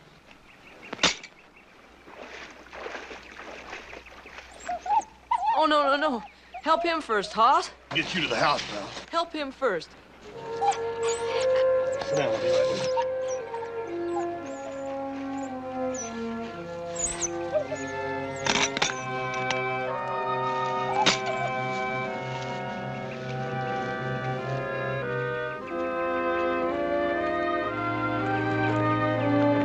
Just take it easy, buddy.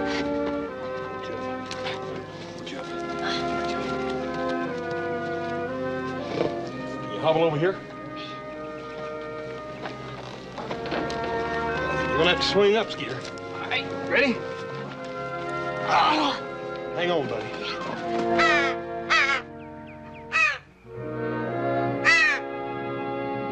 Hang on, Skeeter.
Hey, Stoney?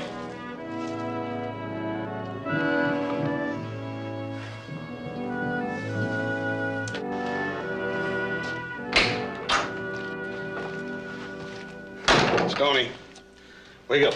Hey, Stoney?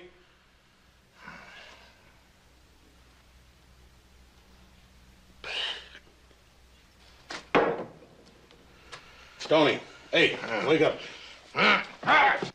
Stoney. Oh, I didn't come for your share of the trap money. Forget it, there ain't any. Somebody emptied all my traps. Every last living one of them. It ain't the money, Stoney. You know who it was? That stinking Skeeter. He thinks more of them animals than he does of the man who fills his belly. Now, where is that bottle? Stoney, Skeeter's at our place. He's hurt. Oh, now ain't that just too bad? He ain't hurt bad, but I figured you'd probably won't see him. He's your son. He's my stepson. You got half a brain at that.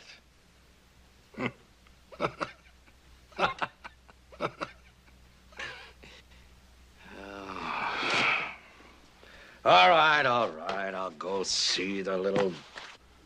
I'll saddle your horse.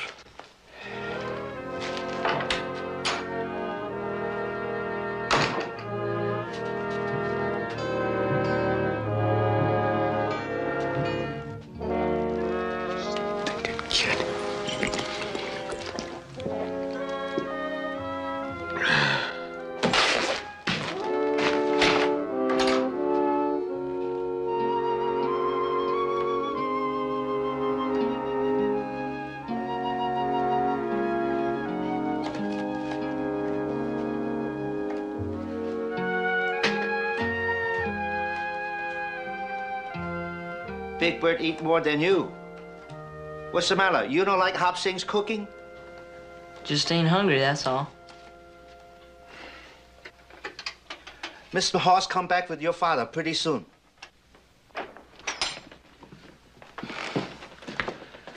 Skeeter, here's your paw.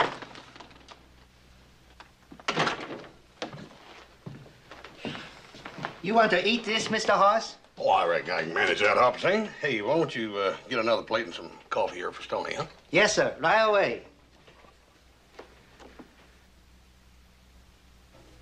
You emptied them traps, didn't you?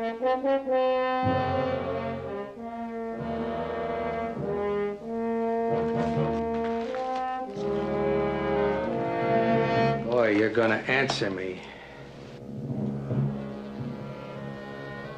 You think that trap cut you up? Just wait till I get through with you. Now answer me! Your pa's talking to you, son. Answer you, Paul.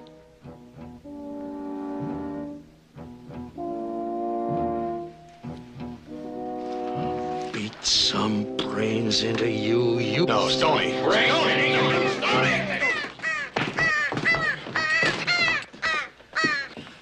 Stoney! Stoney, what are you trying to do to that boy? I'm not gonna do nothing to him anymore. I'm getting out of here.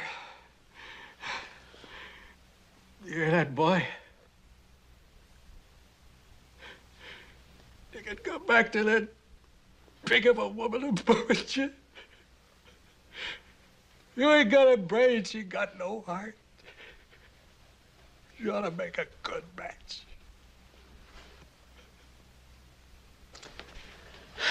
All right, Stoney. Come on. You said you were leaving now. Let's go. Come on.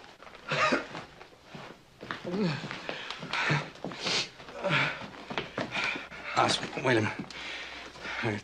Tell your father. Stoney don't need his charity no more. I'm going up north, where I belong.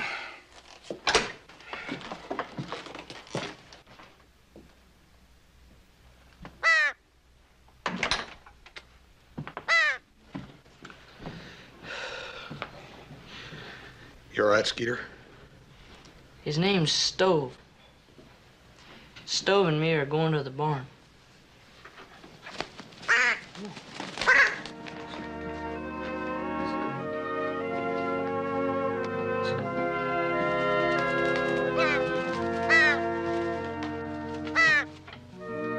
How come you stuck up for me? Well, he's gonna hurt you, son.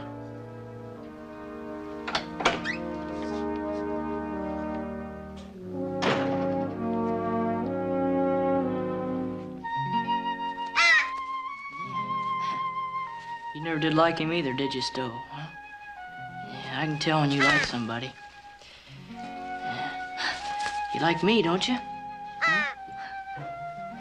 If you could talk, you'd tell me. Oh, Skeeter, he's the most important person in the world, you'd say. Yeah. Wish you could talk, Stove. Skeeter, you in here? Oh. I wasn't hurting anything. Didn't say you was, but it's getting along about supper time. And you sure can't share old Penny's supper with her. Hey, have you met Penny?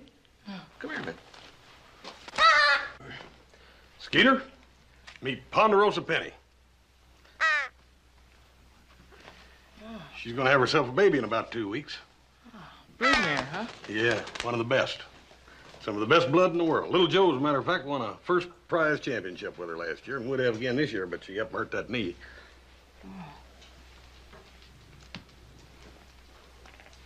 Swole up, must hurt. You like animals, don't you? Where's little Joe? He's back at Denver for rodeo. Is it okay if I sleep in the barn tonight? I reckon that could be arranged if you'll come on to supper now. I'm willing. Come on. Come on, Stove. Stove, this here's Ponderosa Penny. She's a friend. Gonna let them get friends, huh? Yeah. Come on.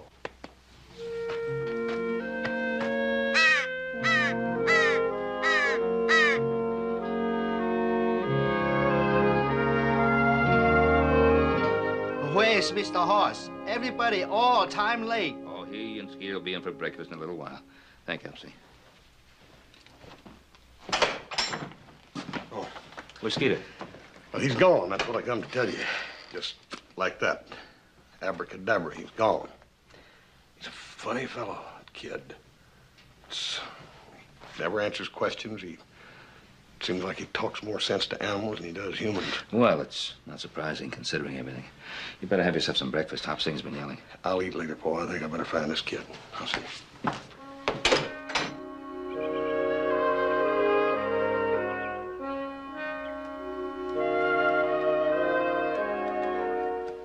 Oh, no, Ma. I couldn't have another helping. Why, I'd just about bust. It sure was a good supper, though. I bet Ma makes about the best sweet potatoes in the world, don't she? Why, Pa, shoot. You ain't getting fat, no. You're just big and strong, I'd say. You sure do look nice, Ma. Pretty as a picture. You want your pipe, Pa? Well, stay put. Let me get it for you.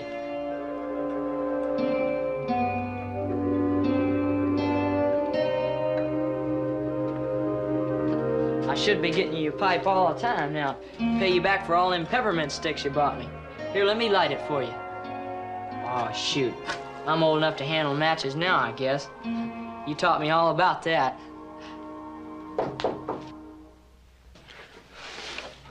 Hi, Skeeter.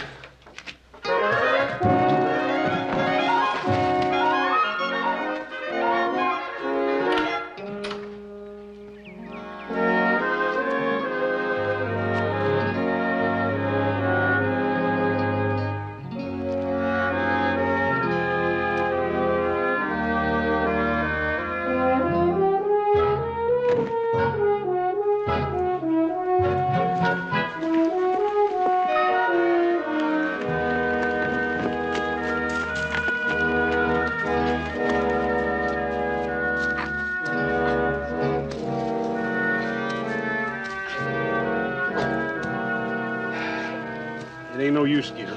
Go away. Let me alone. You can't do that, son. I gotta ask you a question. Where's your ma? Dead. She's dead. That ain't what Stoney told me yesterday. I don't want to see her. That ain't what it looked to me like back there in that cabin either. Stove's back there. I gotta go. Now, you listen to me, Skeeter. I ain't gonna let you go on hiding with that bird. I didn't give up chasing you this time, and I won't the next time. You're gonna take me to your ma, and you might as well make your peace with that.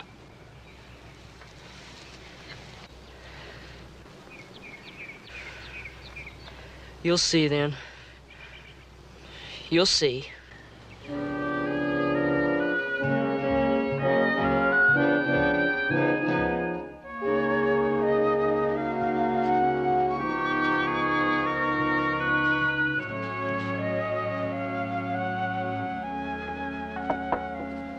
That's her. You wait back down the hall, Skeeter.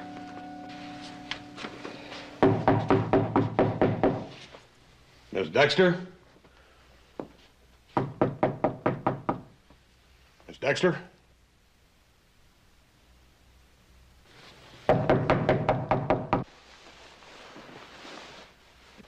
Oh, go away.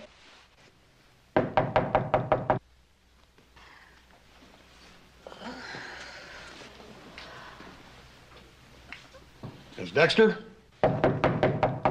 Miss Dexter? All right. All right. All right. All right.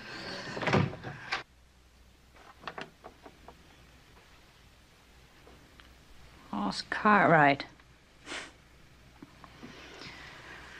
Oh, who'd have thought it? I must be moving up in the world. I want to talk to you about Skeeter. I need to talk. Hey. It's about Skeeter. I got him outside out there.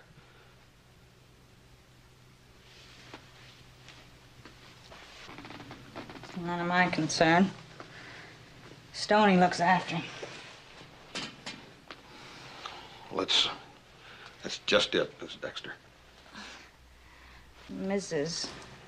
Dexter. Stoney left him. Stoney's gone. So? So you're the boy's mother. Now that I heard the sermon, what hymn are we gonna sing? How come you're butting in? I'm worried about the boy. Oh, I'm worried about me. The boy's 16 years old. I was his age. I've been carrying him for 3 months. I made it alone. Let him do it. You need somebody. Well, then why don't you buy him a mother? You Cartwrights. You buy everything else in this town. Why don't you buy him that if you're so worried? What did he ever do to you? He got born. Got me married to a man that ran off before Skeeter ever even drew a breath. Got me so desperate I thought maybe Stoney could help. What did he do? He got me here!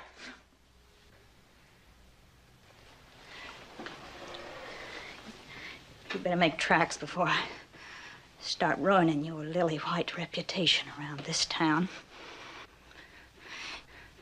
You can take that kid and put him in a sack and throw it in the river for all I care. He gave me pain when I had him and it ain't stopped yet!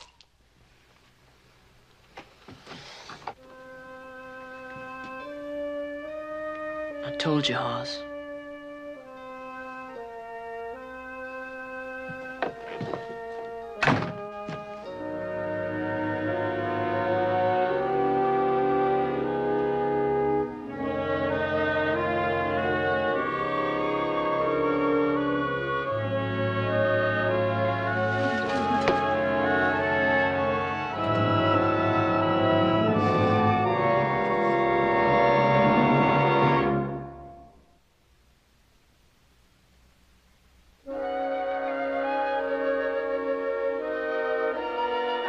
I just don't understand a woman like that. She gives birth to that boy, and then she hates him. Does she? Oh, if you'd have seen her and heard her, you wouldn't have to ask that question.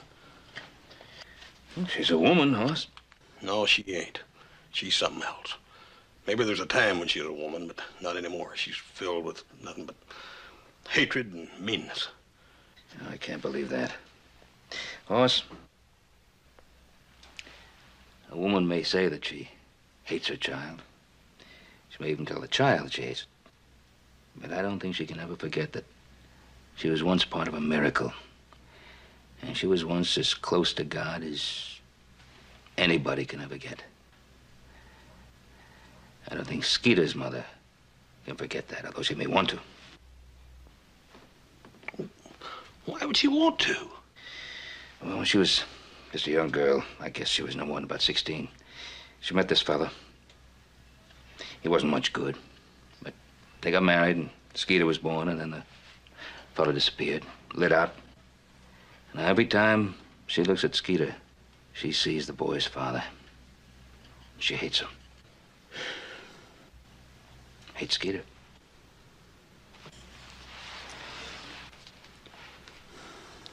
What are you making, anyhow?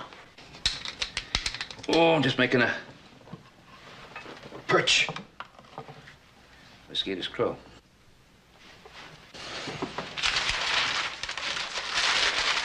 Bed? Hey, yeah. Hey, Paul. I want to show you something.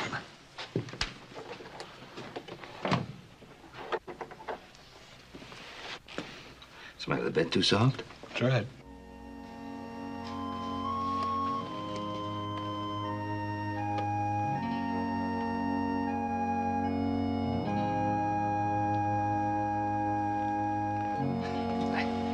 Night, Paul.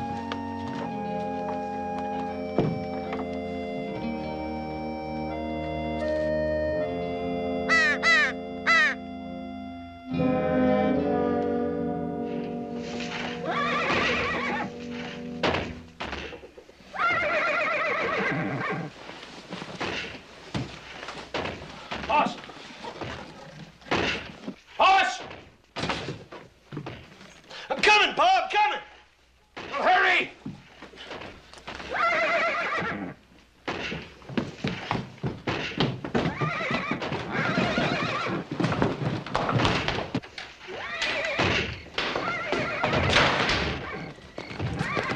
matter? It's Penny, Mr. Cartwright. She caught her bad leg in the stall railing. I tried to get her out, but I think it's broke. Yeah, get her to the house. Where are the other boys? They ain't come back yet. She's scared crazy, Mr. Cartwright. I tried, but she's gonna kill that boy. Skeeter, get in the house. Skeeter. Quiet down now, Penny. You gotta quiet down. Skeeter, get out of there. Come on. Skeeter, get out of there. Oh, easy, girl. Easy, Penny. Get out, Skeeter. Get over here now. Get over leg. Hoss, move it forward. Move forward, move forward, Penny. Move forward, Penny. Skeeter, this is important. Listen, we're gonna try to move her forward. If we do, we can get her leg out, but you're gonna have to guide her, understand? What if we don't get her out? She could lose her fall. Come on, Hoss. Move forward, Penny.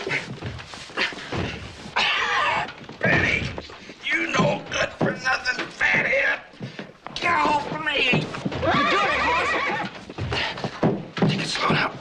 Now, Paul. Now. That's it.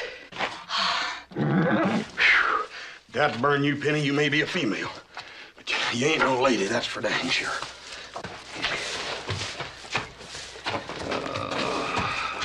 She ain't putting no weight on that foot, that's for sure. She sure ain't. Easy, girl. Easy.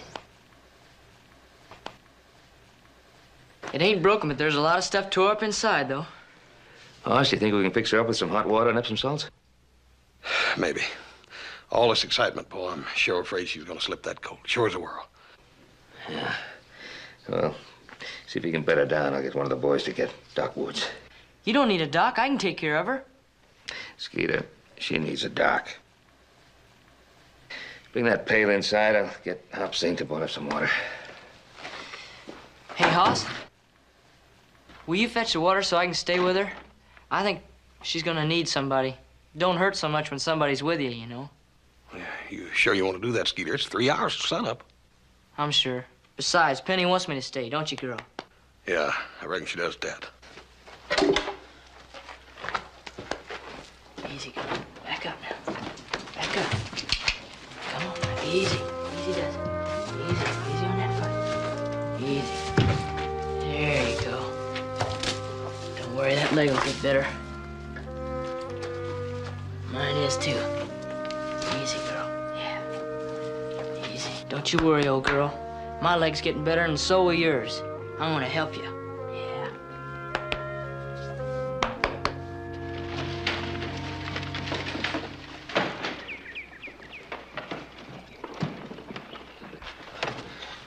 Hi, Doc. Hi, Hoss. Thanks for coming so quick. No problem. Hey, how's the hand, buddy? Well, it's broke, Hoss. Damn, burn, ain't that the luck.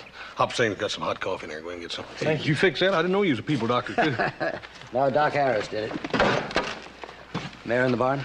Yeah. He tried some Epsom salts and hot water, but that didn't seem to be any good. Well, keeping her quiet's the main thing. Yeah. Kid got it. Skeeter?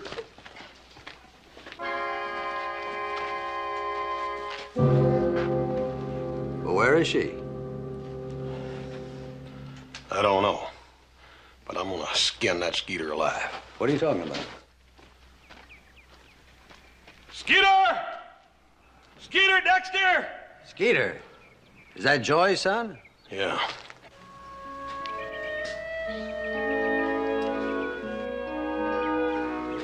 Now, Penny, don't that feel better, huh? Yeah. You keep still while I get the bottle set up, okay?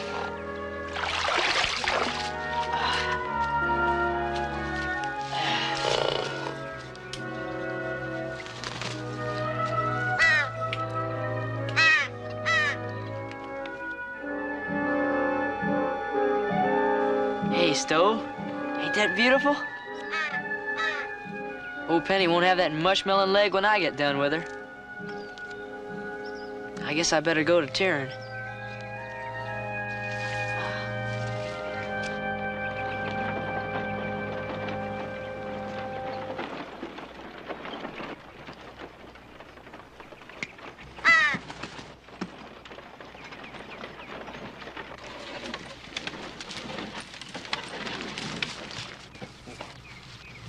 Hi, Hoss.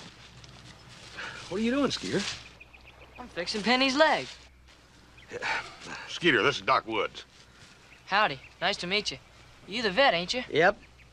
But, seems I'm not the only one in the area.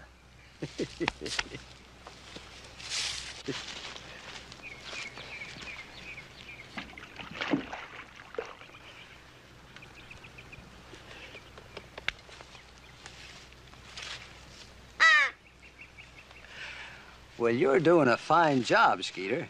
Your mother be proud of you. My mother? Yep. She's a friend of mine. Yeah, hey, look, Skeeter, maybe the doc understands all you're doing here, but I don't. Won't you go down there and explain it to me? Doc, the boy's pretty sensitive about his ma. Nothing wrong with Joey Dexter that a little understanding wouldn't cure. Hey, Hoss. You see, I got her in the water here to get some cold on that leg. Now I come on up here, I'll put some sun on it with this. See? Like starting a fire. And then I pack that leg up with mud, and then I wrap it up with this.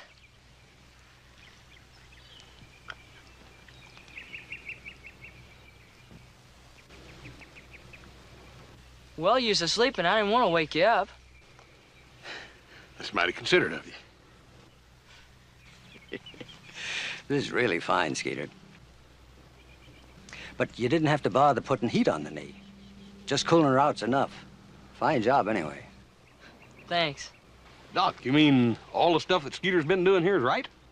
Right as rain. But we're gonna need real help taking her back to town. Back to town? What do we have to take her to town for? Well, we're gonna board Penny at my place till she drops the foal. Look, Skeeter, Penny's a pretty sick horse. But you said I was doing a good job. Both of you said so. Well, Skeeter, you are doing a good job, but you ain't no doctor. You said she wanted me to stay with her. And now he wants to take her to town, and you're gonna let him go. It's for Penny's own good. But it ain't. I can tend her as well as you can. Better. Skeeter, I'm a vet, and You don't love her like I do. I know you love her better than I do. But I can help her more. Hoss, Penny wants me to be with her. I can sleep right here, and I'll tend that leg like anything, and I'll read books and read up on it. Oh, Hoss, please. Dad burn it, Skeeter, I'd say yeah, just like that if Penny was well, but under the circumstances, I was lying anyway. I don't give two hoots about that horse. You know what I hope? I hope she slips that foal and dies doing it. Come back here, Skeeter, let me explain. Let the boy have her. What, Doc, wouldn't that be taking an awful big chance? Maybe. But Skeeter's had a life of people taking things from him. I want to give him something. Yeah.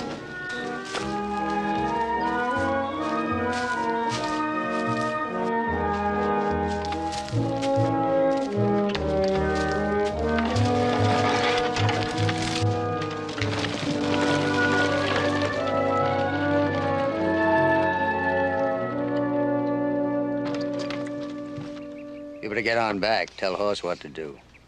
I think he's going to let you keep the mare.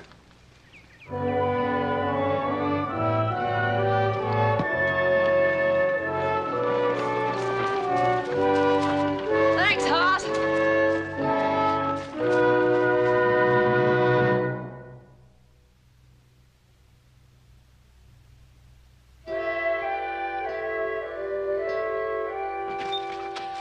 Hoss. Hoss, quick! It's Penny. You both gotta come quick. Skeeter, you have a way of scaring people half to death. Calm down, Skeeter. You know, mares have had colts before, son. But something's wrong, Hoss. It ain't going like it oughta.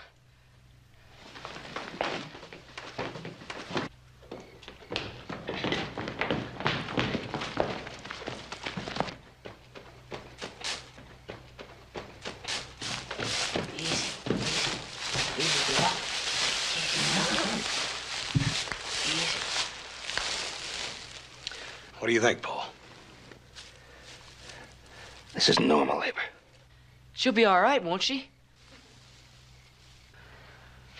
I don't know, Skeeter. Well, get Doc Woods then.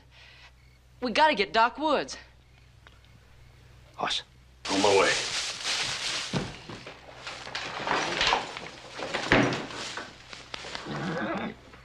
You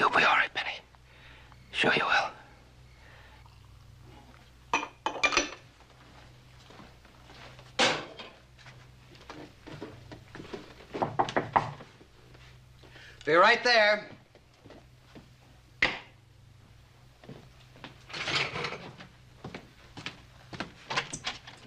You're late.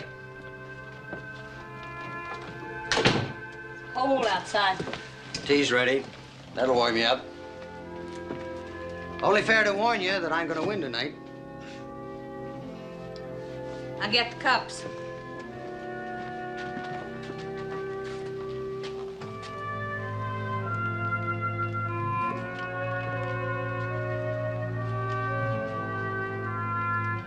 How come you always forget the scorecard when I'm ahead? I got the tally book right here.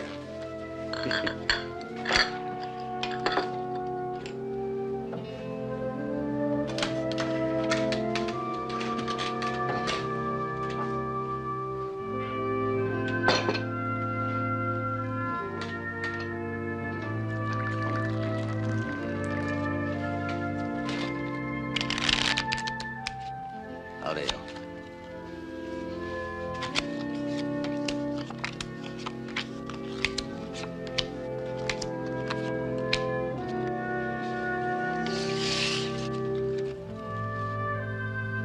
I saw Skeeter at the Cartwrights. Taking real good care of him. Your lead, Joy. When I started coming here, we agreed just to play cards. I don't ask you to talk about Bertha. Bertha's been dead for 7 years. Talking won't change that. Skeeter's alive. He's more alive and growing every day. He's almost a man. Funny, I can't think of Skeeter as a man. Only as a baby. Well, that's natural for a mother.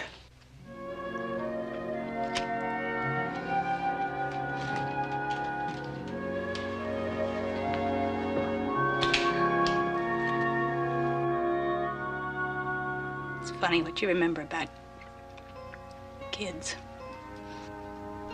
When Skeeter was about 4 years old, I asked him what he wanted to be when he grew up. And he wrinkled his little brow and he looked up at me and he said, I want to be a tree. Because he looked around and he saw what people were. He decided that the only good thing living was a tree.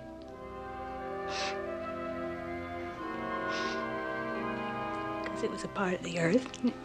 It didn't hurt anything.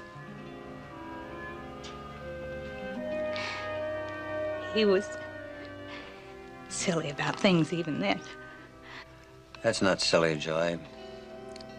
I knew a boy like that once. All he could think of were things like that. He turned out all right. Marry me, Joy. Let me love you.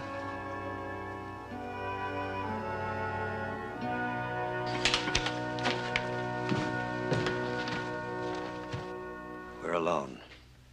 Stoney's deserted you. We need each other. Skeeter needs both of us. But why would you want someone? Because I see me and Skeeter. And I love you. Doc! Doc, you there? Yeah? Oh, Doc, it's me, Hoss. I'll be right there.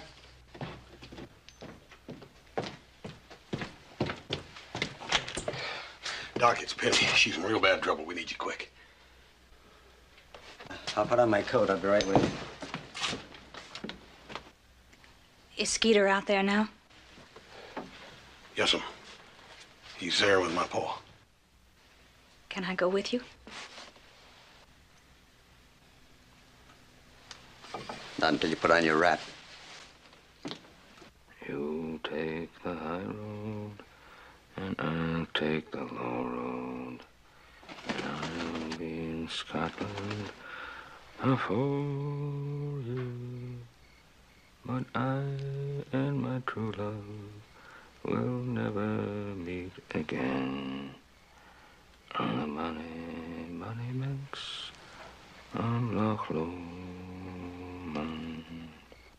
That singing's just a tonic to her.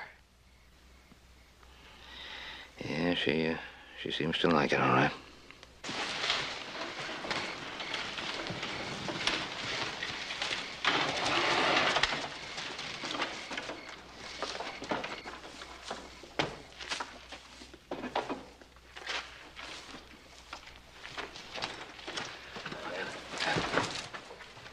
We've been keeping her pretty quiet, Doc. Yeah.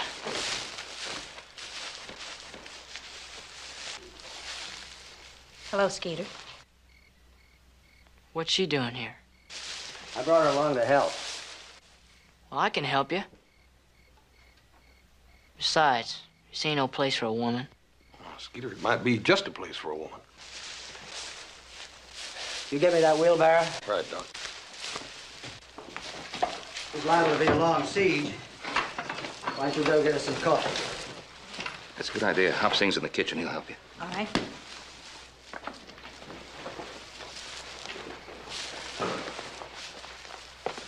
Doc, want to wrap the tail? Yeah. Would you get on that? Paul should get by her head. Hold her down. Right, Doc. Skeeter, you pour this alcohol over my hands. Yes, sir. Plenty on there. That's it. How you feeling? Scared? A little bit. Blood bother you? No, sir. All right. You're my assistant. I'm counting on you.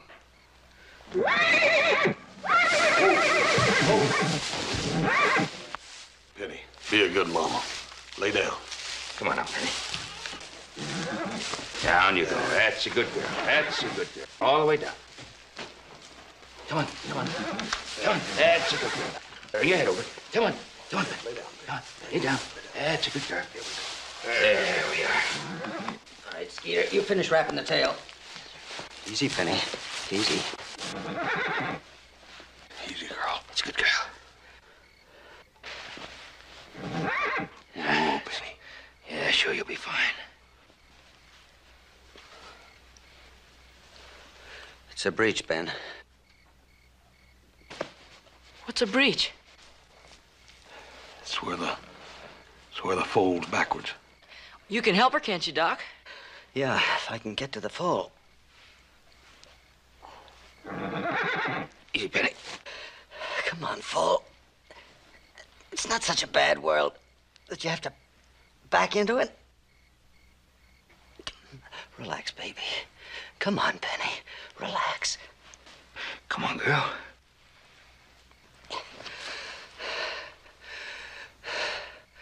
I can't get to the fold. Ben, you'll have to make the decision. It's either Penny or the fold.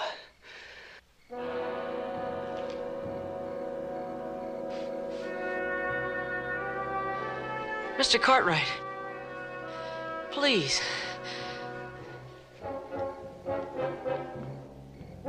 Ben, we haven't got much time. Both. I say both. It's impossible. You're the doctor. You do something about it. That's my decision. Look, she won't relax. Well, do something to relax her. Skeeter, there's a black case in my bag. Bring it and the alcohol.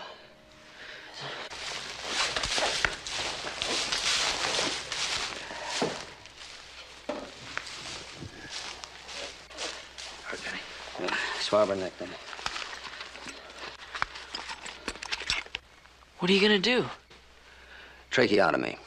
She can't bear down if she can't hold her breath. Easy.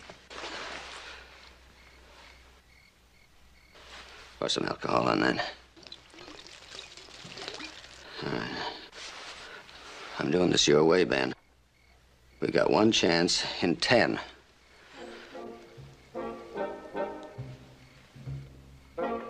Now hold her. Yeah. Grab her ear. Easy, Penny. I'm gonna cut now.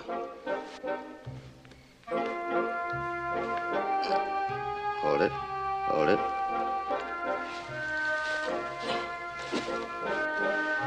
All right, keep holding.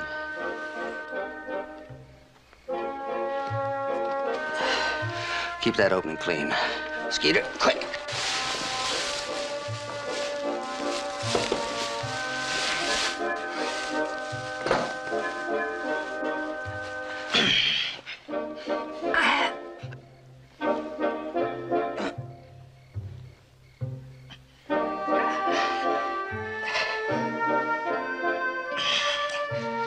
It's all right, girl. It's all right. It's all right. You're gonna be fine now.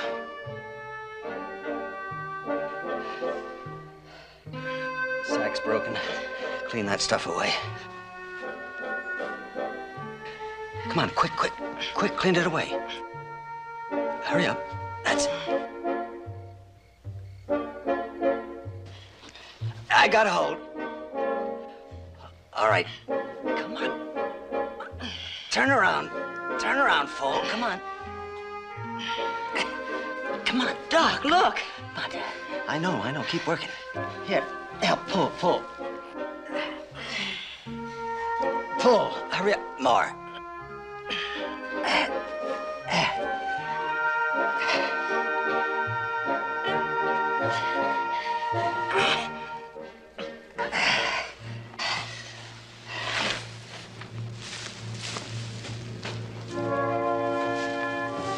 Oh, Doc, he's beautiful.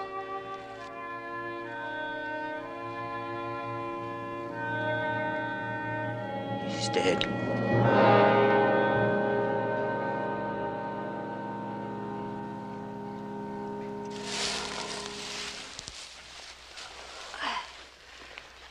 I'm sorry.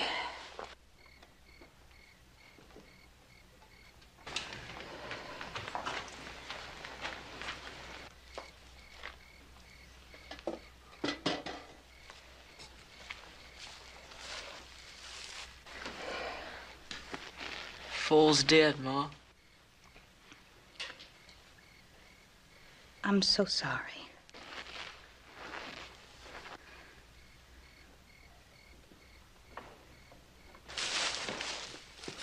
Doc, did you see that? Look.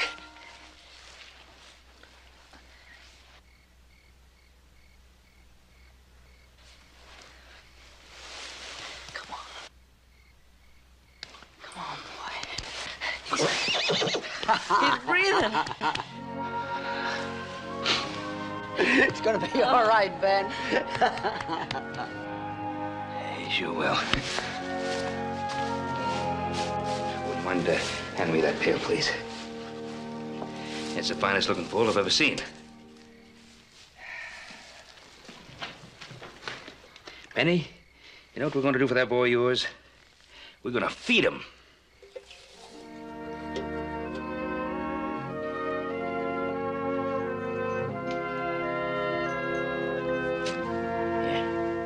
Try that, huh?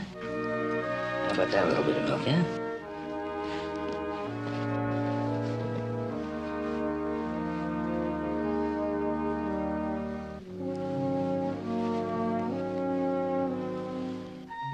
Just read that for me, please.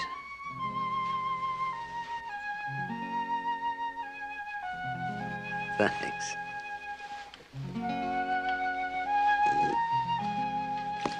There. Now. Yeah. There you are.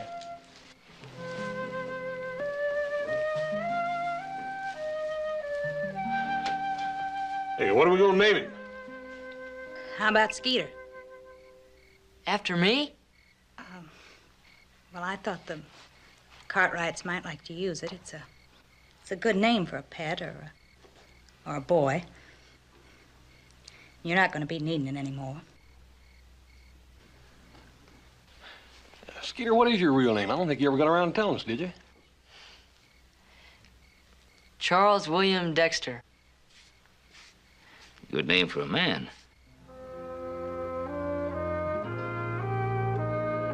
Try a little more of that.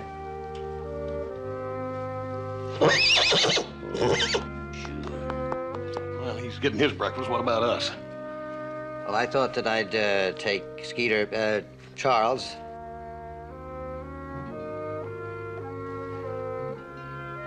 And his mother into town for breakfast.